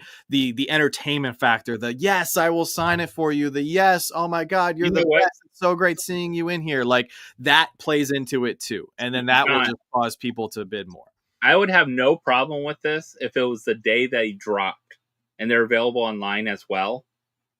Like if it was the day they dropped. No, because people will still bid it up. They sold it. Toy Temple, Chalice, all of them went live the day they dropped. They were able to sell them. So if Whatnot, if they wanted to, people have a choice. That's not their own product. That's like if Pokemon releases a new booster at Target and everybody goes out and buys them and then goes to Whatnot. Like they're not people who work for Pokemon. They're just scalpers. They're just flippers, resellers, whatever you want to call them. But if it's still available on their website, if you posted right now, John, you went on live and said, I have this Funko Shop exclusive. It's still in the Funko Shop, but here, let's sell it. Who wants to buy it? And someone pays Yeah, but I didn't make the $30 for it. I am not Funko. I know, but I'm just in general, like I don't think it's a big deal if they sold it live why they're available. If it's not sold out, it's still available on their website. It's still up. I don't care if they went live. But what is the point? Free. What is the point? Let's say they went live and No, they were like, there hey, probably wouldn't be. I mean, they're in to buy it now for $20, or we're gonna bid it up to $20 and then we're gonna declare a winner. Nobody else bid when it gets to 20. Like, what is the point then? They already have their avenues for creating revenue. They already have their avenues for selling the product. They're just being greedy. It's just simple. They're just being greedy. That's all it is. Really they're being greedy. Like, and they shouldn't be scalping their own stuff, whether it's on the market or not. The tickets are the worst. The tickets were worse than the product. The tickets are the worst. Can you imagine? Like, think of the audacity. Like, if Funko dropped Fundays tickets, sold them out, and then a week later went live on any platform and said, hey guys, we have 4 Fundays tickets left. Like, let's auction them off. Let's see how much they go for. Like, that would be it's so wrong from every point of view. I will go toe to toe. If somebody wants to defend it, please go for it and defend it, because there's no perspective. There's no avenue, outlet, like nothing that can defend them. And that's why it's and I think I think Smooth Selling's talking about sneaker. There's other markets that do say you cannot sell this product before this date. You sell it, there's embargoes. You might be able to have to pay fines. You might lose your connection with it. You might whatever. Or if they find out it's stolen product, they could just ask for it back. Like, you could be prosecuted for buying stolen product from there's other aspects of it, selling and buying. Like, it could be into a whole legal hoop of stuff. So personally, I wouldn't even want to touch that. Like, no. Savage was pretty brave to put that out there. I think Savage is brave because here's the thing: how many Instagram, YouTube, how many social medias? Like, Funko has actually taken people down. Remember, there was that big thing a couple years ago when people were making custom pops and selling them, and Funko took those people down, sent them cease and desist letters. Like, Funko could do that if they learned about what was happening, which I'm sure they already know. But if they wanted to, they could go to Whatnot and be like, hey, if you see or hear of any seller pre-selling our con exclusives or NFTs or whatever it is before they drop to the general public, then that person, if it was deemed so by Whatnot, could be removed from the app or have their account in jeopardy. Like, there could be some serious ramifications to their actions. However, that has not been done. Now, maybe that is something that could be looked into moving forward. If enough people, let's say 12 or 15 or 20 sellers all got their hands on a significant amount of New York Comic Con exclusives and sold them anywhere, eBay, like Macari, wherever, and so Whatnot sold them before New York Comic Con. If Funko felt it was an issue that needed to be stopped because it was taking money out of Funko's pocket, then I would expect them to do something about it. But Savage didn't do anything wrong. I have a new theory, John. Go for it. What do you got? What happened? All right. I know why Cynthia was fired. She sold Savage the Funko Pops from Fundays. We figured it all out. It's all figured out. My God. This is what happened. We know now why she's let go. We figured it out. We have solved the case. Thank you. It's done. Like, we can call it an end. No. Funky Bob, what did he say? He got master cases. He got master cases of the Fundays boxes. I mean, he could have bought lots of Funday boxes probably at the end. God, what a year it's been. Do you think he bought any Funday boxes? Do you think Funky Bot bought any Funday boxes this year? I think he moved away from Funko a little bit. I think he burned it all. The bottom line is, I don't think, and that's why I'm really sad to see the direction that Thrilljoy has gone into, because like we've been talking about, I really think Thrilljoy and Rocky Moto both have the potential. I mean, look at everything Rocky Moto is doing. Rocky Moto is just quietly becoming like a really just all around admirable company. Like everything they're doing from a marketing standpoint, from a community standpoint, like everything they're doing, I'm just sitting back and going, I wish I loved their product more because I think it's all great. Thrilljoy, on the other hand, is just the pure example of what not to do as a company. And as a result, they're burning. And I see a lot of people, I see people every single day in our group chats going, I'm not collecting Thrilljoy anymore. This stuff is just, I can't get into it. I can't buy into what they're doing. But I really wanted Thrilljoy and Rocky Moto to both succeed morally, ethically, with good business practices, to give Funko more competition, which would force Funko to give us better products. That's as a quality product, though, Rocky Moto just hasn't reached that. I can't wait to see the Godzilla ones. But the ones that we initially opened, they're fun to kind of open, but I don't see us collecting those ones. Like, we just wanted to check them out and see what they're like. I will say they kind of feel a little cheap per se. Like, that's my sad part about them. Like, I hope as product improves and different things, but here's my point for them. So they already hinted at it. Like, the voice of these characters are played by these different people. What they need to do is, like in the 80s, what did they do to sell toys? They made cartoons. They're going to make cartoons with these figures to sell them to little kids, to go to Miniso and open 100 of them to get their whatever favorite one and get the super secret chase. So they're going to, that is what they need to do. I haven't checked out the Peanut ones. I know they came out hopefully people got to check those out at WonderCon at Anime Expo. Anime Expo.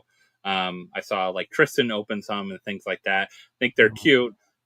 Godzilla, I'm looking forward to, but I think the real key for them is the cartoon thing. Because my mom does pops and sodas for her classroom, right? And she brought I gave her Rocky Moto to give away to her classroom kids. Like, I figured kids would like these, and the kids didn't want the Rocky Moto ones, which I felt like I don't know if that's a great sign. Like, that's like a testing point for me. Like, maybe because they didn't get to open the like little thing and find them, she just I gave her all the figures and stuff like that. So I don't know, but I think if they built a cartoon and they got kids into that cartoon, then kids would want the different figures and characters. I think that's hit or miss. I think you might be onto something, but I think the cartoon would have to do really, really well. Just because there's been shows and stuff that didn't. Have you seen the names that were behind, like the voices of these characters? Yeah. So they're putting some money into this, definitely. Yeah, I have like Gabriel Iglesias is going to be a voice, right? They have some big stuff. So I think it'll be cool once they figure it out. I think they're going to be different. I think that's just going to be one of the pieces of this whole pie of their product. It's not just going to be a one-piece pony show kind of thing, like the cups and noodle, and that's it. They're doing clothing too. I think they released some stuff by the Backstreet Boy, that kind of thing. Like, they're tying into celebrities, which Thrilljoy's tying into IP. So Thrilljoy's doing a job with getting IP. Rocky Mo's getting a job of fan hype and celebrity hype with connections that Mike has had over the years, I think, where Brian doesn't seem to have that same, I guess, like, I don't know if they're not trying to do it with Thrilljoy or what. So it'll be interesting to see how that they're getting the IP licenses. They're doing some of the stuff right with those.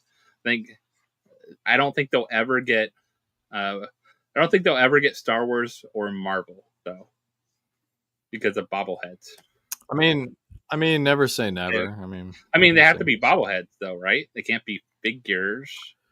Yes, because there's other companies that already have those two licenses, and they have the rights to make figures. So they would have to be bobbleheads, or they would have to be something different than a figure that doesn't exist currently under the other companies that have those licenses. Yeah. So I do want to address this from SR. He said, I found Funko to be highly unethical with their unvaulting. Seems to be a theme. Yes, I think we can speak for most people. We don't like it when something's unvaulted that they said was vaulted. I'll give you another one. I don't like how they're doing the red Batman pop for San Diego Comic-Con, the same mold as an NFT pop. So every company's not perfect. Unvaulted though, like everyone's kind of always mentioned this over all these years, but no one's shown examples of the vaulted versus That's the and problem. unvaulting now. That's where Like on that, it's very gray. some people think like if a pop hasn't been produced in 2 or 3 years, it's vaulted, but that's not always true. Yeah. So yeah, I think the problem is, and I think this would actually benefit Funko a lot if they were to come out and they were to say at the end of every year, hey, here is a database or here's a list of all the pops that are now vaulted. And guess what? 90% of the community, I feel like, would not even look through it. But the hardcore fans, the diehard collectors, they would look through it and they'd be like, ah, sweet. This Stitch Pop is vaulted. Nice. This SpongeBob, this One Piece, this, XYZ, whatever. So I think ultimately people just get upset when they see something being restocked over the years, when in reality, most of the restocks probably happened from stuff that wasn't never vaulted. It just continued to get restocked and people were like, what the heck? Now the value's going down and they're upset. So I also think there was a lot of errors with the Funko app because people were going off of the Funko app saying if something was vaulted or unvaulted, when the Funko app traditionally over the last few years has been just a mess. So I wouldn't take anything from the Funko app. I don't know what team handles that, but I mean, whatever. There's like values on. They have like 12 piece Freddies on there valued at like $40. So it's highly inaccurate. But if a company was to Funko, any company, if they were to say, hey, we're not making this anymore, and then they do, of course, that's a problem. No questions asked right there. A says, to be honest though, John, I have seen something very similar happened with Magic the Gathering. Ironically, they have their own vault list, then for 30th anniversary sold proxy variants of the vault list for several $1,000s. Once again, that's a problem right there. It's you know what? Like every company does a version of it, right? They put something out or they put a lot of stuff out. The stuff that does well, that sells well, then they re-release it or they create a version that's so similar. Like Lego does it every single year. Lego's about to do it with the Marvel Wave coming up for August 1st. They're coming out with another Hobgoblin, very similar minifigure that we got to several years ago. They're coming out with Quicksilver. We haven't seen Quicksilver since like 2015. There's a couple other minifigs. Iron Patriot. God, we only got one Iron Patriot in 2013. And this year they came out with two. We're getting another one in August, and we just got one back in March. So it's like, it's no coincidence that they're seeing all these companies are looking at the aftermarket now. They're paying attention to the secondary market and saying, oh my gosh, people are paying a lot for this. We should come out with a similar version and make money, make more money. Star Wars says Hasbro, Funko, Lego, a lot of action figures, and their cars are sick. No, there you go, Peyton. I stopped buying Funko because of the unvaulting. Well, I mean, give me a specific example that we know, like, for a fact that was unvaulted. I mean, if you can find enough that caused you to stop buying Funko, I feel like that's really sad if you had other reasons why you stopped buying Funko. But I feel like some people just look for an excuse to blame Funko. Like, if you don't want to collect anymore, that's perfectly fine. You don't have to say like, oh, I stopped because of this. Like, I mean, I'm not collecting Thrilljoy because they're treating their employees like crap. That's my reason for that, which I think is pretty severe, and I have direct proof that they're doing it. So, if you've got pure proof that Funko has unvaulted X amount of things, and you're like, all right, I'm not going to collect anymore. Also, you got to remind yourself too, like, why is that causing you to stop collecting? Is it because you're mad that you're seeing some values go down? Like, are you then only collecting for value, or are you, I would still say that here in 2025, whatever you collect, you should collect it because you like it. If obviously we all care about values. Like, it's cool to have something go up in value on the secondary market. It's cool to see, something you bought 1 year for $20, 3 years later be worth 50, 60, 70, 100, whatever it is. But I still think that the heart of whatever you collect should be because you resonate with those characters, you like those themes, you like that certain IP. It shouldn't be because like, oh, my collection's not worth as much as it used to be, I'm done. Because then that's sad. Then you're just in it for the money. I just find it interesting. Like, we've had several people talk about, I'm mad at Funko about unvaulting stuff, but no one still has posted an example of one that has been vaulted and then unvaulted from this. Like, there's plenty of things that, like I said, don't sell for a year or two and then get reproduced again that aren't vaulted technically. There's a lot of those kind of pieces. But an example would be, like, I find it funny, like, when I see NFTs that don't say vaulted on them yet, I'm like, there's only a limited amount. So technically, they are vaulted as soon as they make them. You know, like after you make them, technically you'd vault them, just like a soda. Like, Yeah. wouldn't it be vaulted? You only have X amount that you made, those kind of things. So I think that's something that people have to think about. This is another comment I've seen, and I just kind of laugh when I see this. Funko is not trying to destroy the secondary market. In fact, here in 2025, they've enhanced it. We've seen limited pieces come back. They're continuing to put out NFTs. They just gave us a great box of fun and Fundays, which only, sodas are back. So they're doing things that are inherently boosting the secondary market and boosting sales and boosting interest. If they wanted to destroy the secondary market, nothing would be limited. Everything would just be mass produced. They would flood it. They would look at every single popular character valued at over $100. They would come out with the exact same mold in a different box with a slightly similar sticker. They could destroy the secondary market, I think, in 2 days if they really wanted to. They're not. They want to succeed. A company with a healthy secondary market for whatever product they sell is going to last. It's just the fact of the matter. Like, you have to have a healthy secondary market and continue to let that secondary market flourish on its own, because people have a general interest in your product post retail that keeps people coming back. And it also allows people to get older versions of your product, limited version of your product that you no longer sell. And Funko knows that. They understand that. And that's why I am ultimately bummed right now that Cynthia is leaving, kind of circling back to our original theme of tonight, because I think she did a lot of good over the last year. And, we already harped on that, but I just hope that, I just hope that we get a CEO that knows what they're doing. NFTs are not gambling nonsense. Truth Pigeon, I'm so sorry you're having a terrible night. It sounds like you have a lot of issues that you need to work out. And Funko does not have a problem with ethics, and they're not floundering. They're doing just fine. So, but it sounds like you have some personal issues with them. Smooth Selling says, I collect both because of what I like and for value. Nothing wrong with that. That is perfect right there. And that, I think, that's the sweet spot, right? Like, and I think that's where, same thing we just talked about, right? With a healthy secondary market, general interest in a product post retail.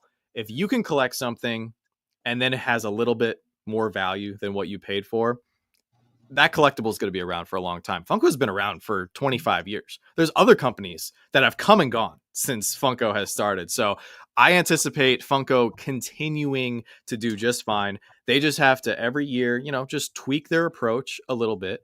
But I think they're doing fine. They're not perfect. They got issues. They got things that they can work on, but yeah, Brandon, I was just about to say that. It seems strange to dislike a collectible, something you no longer collect, but you're 2 hours into a live stream about it. Yeah, it's impressive. I was thinking the same thing, man.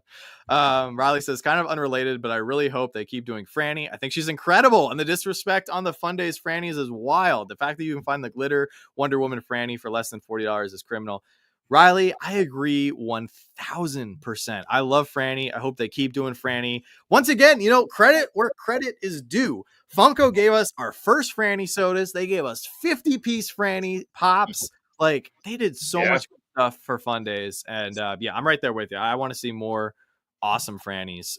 We got a bunch of good ones for NFTs, so I hope they keep them coming. And I think they're doing a good job by still keeping it mainly focused on Freddy. Like, Freddy's their bread and butter. Then sprinkle in a few Frannies, give us a little dash of Proto, and we're all something fun right now, John. I have for you two questions. Okay. All right, about the box of fun, because you put out your box of fun video. We did. We finally got our box of fun. You finally got it, and you've seen probably 100 others before yours, because you guys took forever to get yours in the woods. Yeah. They have to deliver it on horseback and everything. I understand it's hard. It's bad. We do live in the middle of nowhere. Yeah.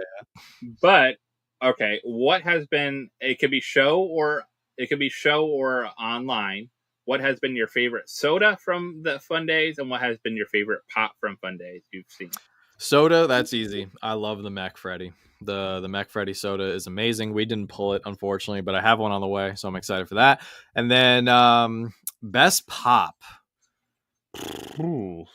because there's like some good pops. Yeah, there's a lot of good ones. There's some good ones that I don't even collect. Like I think the John Yeah. Cena Freddy is amazing. I actually think the 500 piece one. I think Yeah. they did a really good job with that. Personally, I was super thrilled with the Wonder Woman Franny, Pink Ranger Franny.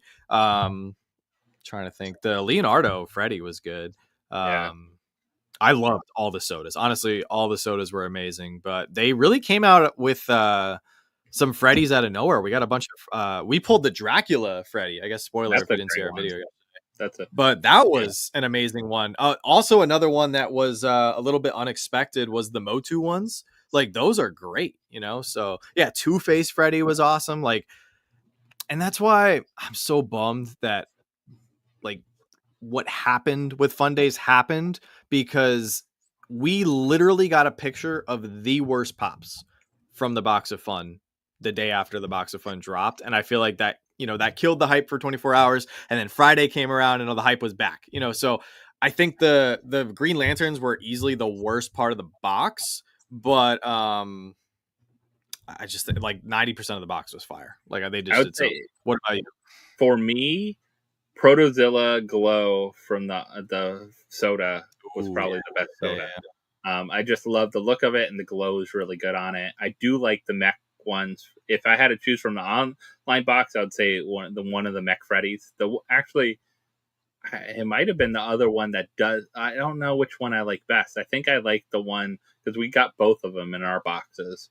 I think I like the one that looks like the 10-inch mech best, maybe.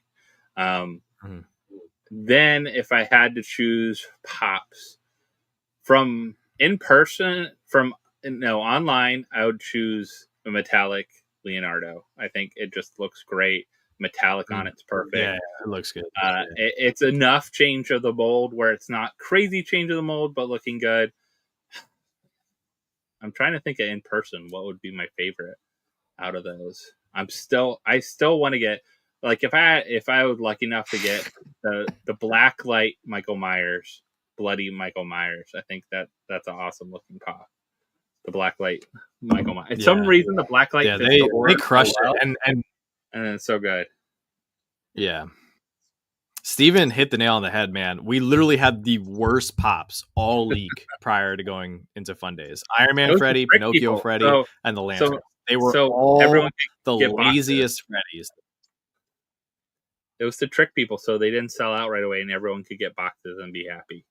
It was all cool. And I saw some people say they were sad they didn't buy a box, but at the same time, like you had almost like 4 days or 5 days, right? You had time. We were talking about it. We told you guys, like there was people that messaged us that were asking to buy some of our stuff that we pulled yesterday because they regretted not buying a box. Like I don't like you now have a year to wait until the next box drops, but guys, like don't not buy a box because you're worried about pulling one thing or another. Like this is just one of those boxes like you buy, because then you have situations like this where like 90% of it was fire and you're kicking yourself and you're like, man, I could have bought the whole box for $85 and now you got to go buy, you know, X amount of pop here or there or soda here and there for, you know, for more than that for just one item. Where, hey, at least if you buy the box, even if you don't pull anything you want, you got trade bait, you got stuff. Maybe you pull something like super valuable. Like I saw a couple pops that have been selling for way more than $85 on their own. So imagine pulling one of those, you sell it, you get your money back for the box, and then you got 3 other items to work with. I mean, there's just so many possibilities. And it was, yes, Sirbass, you literally took the words right out of my mouth. This year's price, another huge positive in the column for Funko. Unbelievably fair. $85, I think, was unbelievably. And there wasn't anything that just overwhelmed the market with mass. Like other, you know, of course you're going to get the Freddy Franny Proto, but I will say if people got one box, they want the other Franny or Proto or whatever they didn't get Freddy. So a lot of people wanted to get the different ones. I will say I like the online Freddy Franny Proto way better than the in-person one. I don't know if anyone else feels that way, but I think the online, the in-person, they were kind of lazy. Ones just, I don't know. I didn't feel like they're that like powerful. Like they maybe because they didn't fit the theme as well. That it kind of reminded me like they would fit the air theme they had at C2E2 and like San Diego last year, like better almost. Yeah. Yeah, but overall, I thought the Box of Fun was great. I thought the event was fantastic, and we didn't even get to go. So hopefully we get to go next year. But yeah, overall, I think they did a great job. Josh and John, what's the rarest piece from this year's Fundays you're going after? I would love to get the 50-piece Franny Pink Ranger. Probably won't happen, but never say never. I'm actually hoping that the interest in Franny continues to be low, so I can scoop up all of these Frannies for great prices. Guys, remember too, like nobody cared about Freddy for 10 years. So, 100 piece, excuse me, 100 piece is the Ranger. Sorry, there's a lot of piece counts running around in my head, but the rare Pink Ranger Franny is the one I want. What about you, Josh?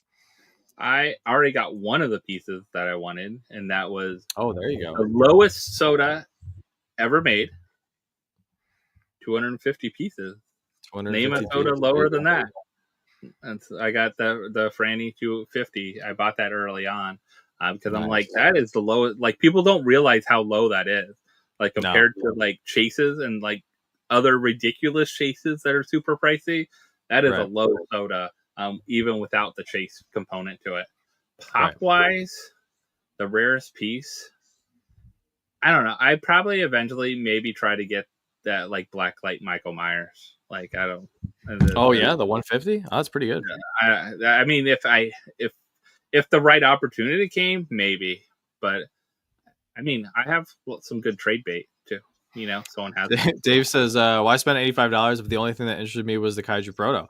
You spend $85 so you can get stuff that you could sell for much more than that, and then you go buy yourself the Kaiju Proto." But now, I mean, if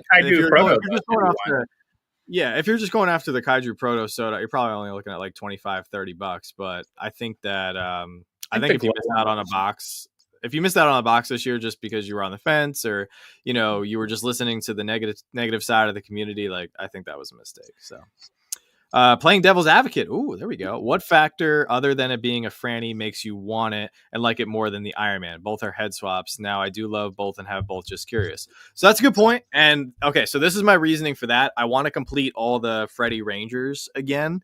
And even though I'll never have the Black Ranger 24 piece, I just like that they build on that line. Like they gave us the original ones back in 2017, and then they gave us a couple more 2 years ago, and then they gave us the Blue Ranger last year, and now we're getting the Pink Ranger Franny. Maybe we'll get a Yellow Ranger Franny at some point next year. But the Iron Man just wasn't in love with. I felt like there was so much opportunity, and they showed it. They literally showed how much creativity they have with the Voltron. Like the Voltron came out in the helmet, showed you exactly what you could have done with the Iron Man, and they didn't. So I guess I was just bummed because I was just expecting higher quality for the Iron Man. But yeah, you're completely correct. Like the Franny is just a head swap as well. I was like, screw FOMO with that 250 piece, but still got it at a good price.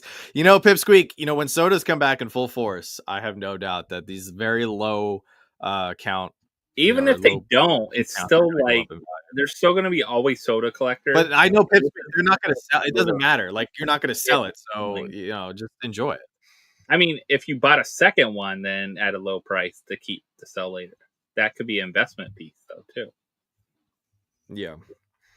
Yeah, I'm excited. I have a lot of I think I have every single Fundays soda on the way. So we're going to do a big unboxing when they all get here. But I was very happy for Jonathan today. Jonathan got a couple straggler boxes that he ordered after his first order, and he got an in-person box. So that was pretty exciting for him. I saw Peyton, you said you got your boxes long before us.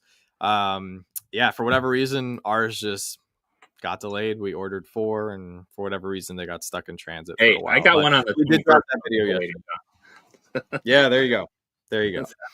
But all right, so we got a couple minutes left here. We got 2 minutes left here before we go around the horn. I just want to say one really quick thing. We've just been getting plagued with messages. I know there might be some shipping delay. I mean, look, it just took us like 2 weeks to get our box of fun. Clearly, there's some shipping delays right now. We obviously sell and whatnot, and I know some of you guys have been questioning where your stuff is.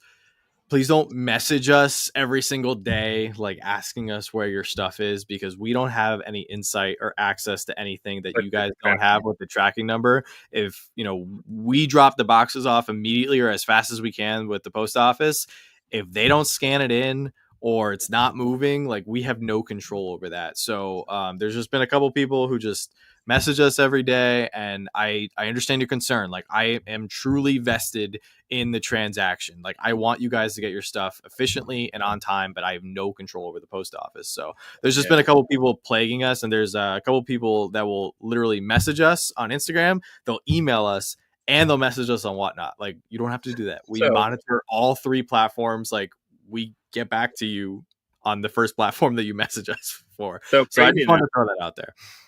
Like, we get packages delivered all the time to the house as well too. And, so some things come directly to the house. And one thing was directly to the house. And I got a notice when I clicked on it. I'm like, why didn't I get this on Monday? And it said, wasn't delivered because didn't have access to the driveway or didn't have access to drop it off. I'm like, well, I got other packages from other companies. Why didn't the post office? And I was like, let me look at our cameras. And I will go back and look at the footage. I see the mail person open our mailbox, put our mail in, never bring the package up. Nothing blocking the door. No, like, I could see, like, garbage truck coming by at the time they're delivering, or like something happened, like someone's dog running around, like attacking people, whatever happened. But there was no issue. So I go to the post office with Shannon, and we go and we talk to the guy at the desk, and he's like, let me check. And I'm like, I looked, and he's like, what's your address? He's like, I know you. like they know us, because you guys get a lot of you get a lot of stuff. And I'm like, yeah. And I'm like, and he's like, so he goes and he gets it. He's like, I don't know. He's like, we've had temps on your route for a while. He's like, we're supposed to have this other guy that used to do your route pick it back up, because half our route is our neighborhood. Ours is pretty small. And then another neighborhood next to us is a really old, like early 1900s neighborhood, like houses that are like built in the early like a good mix, 1900s to like 1960s, probably, like a lot of houses in between. And they're almost all walk delivery still. There's no boxes. So the person has to walk it. So it usually our mail person changes every about 6 months to 8 months, just because I think people like to switch routes.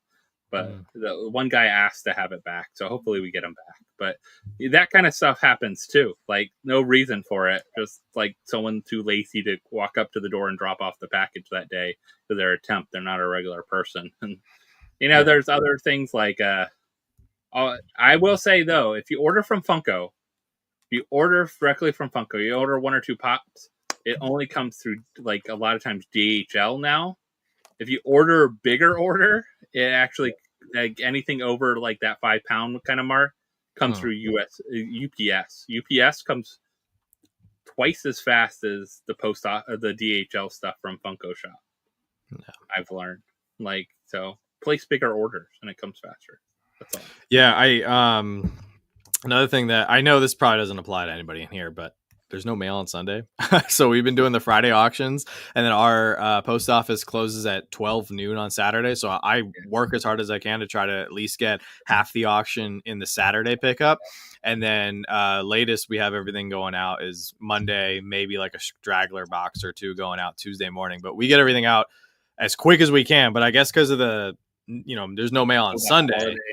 A lot. Yeah. And plus last week we had the July 4th holiday and everything, but we just feel like we have to keep reminding people that there's no one guy, he was very rude, and he just insisted. He was like, no, there is mail on Sunday. Like, I get mail on Sunday. And we were like, well, if you see a USPS truck come down your driveway or to your mailbox, like, it could be Amazon, because Amazon does rent the USPS trucks on Sundays. They will deliver some packages on Sundays. It has to be extremely important. It has to be like a priority. It has to be something, but it's only delivering. You can't drop off. They don't do pickups or drop off. It's literally like one person that goes around and delivers a couple things. They don't wear a uniform, and it's not regular mail. Extra overtime, and it's not always happening. Yeah, it's certain things they're required to by contract, and probably less of, because I don't think they're working as much with Amazon and that anymore for a lot of, especially in our areas. It's all Amazon trucks. Oh yeah. Hardly anything delivered through the post office from Amazon.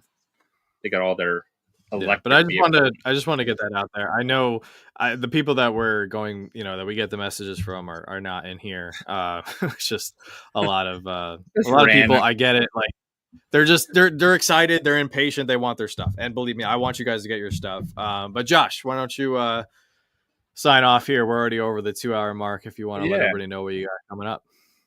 So coming up, we do have some mystery boxes, including like Vince's charity mystery boxes to open.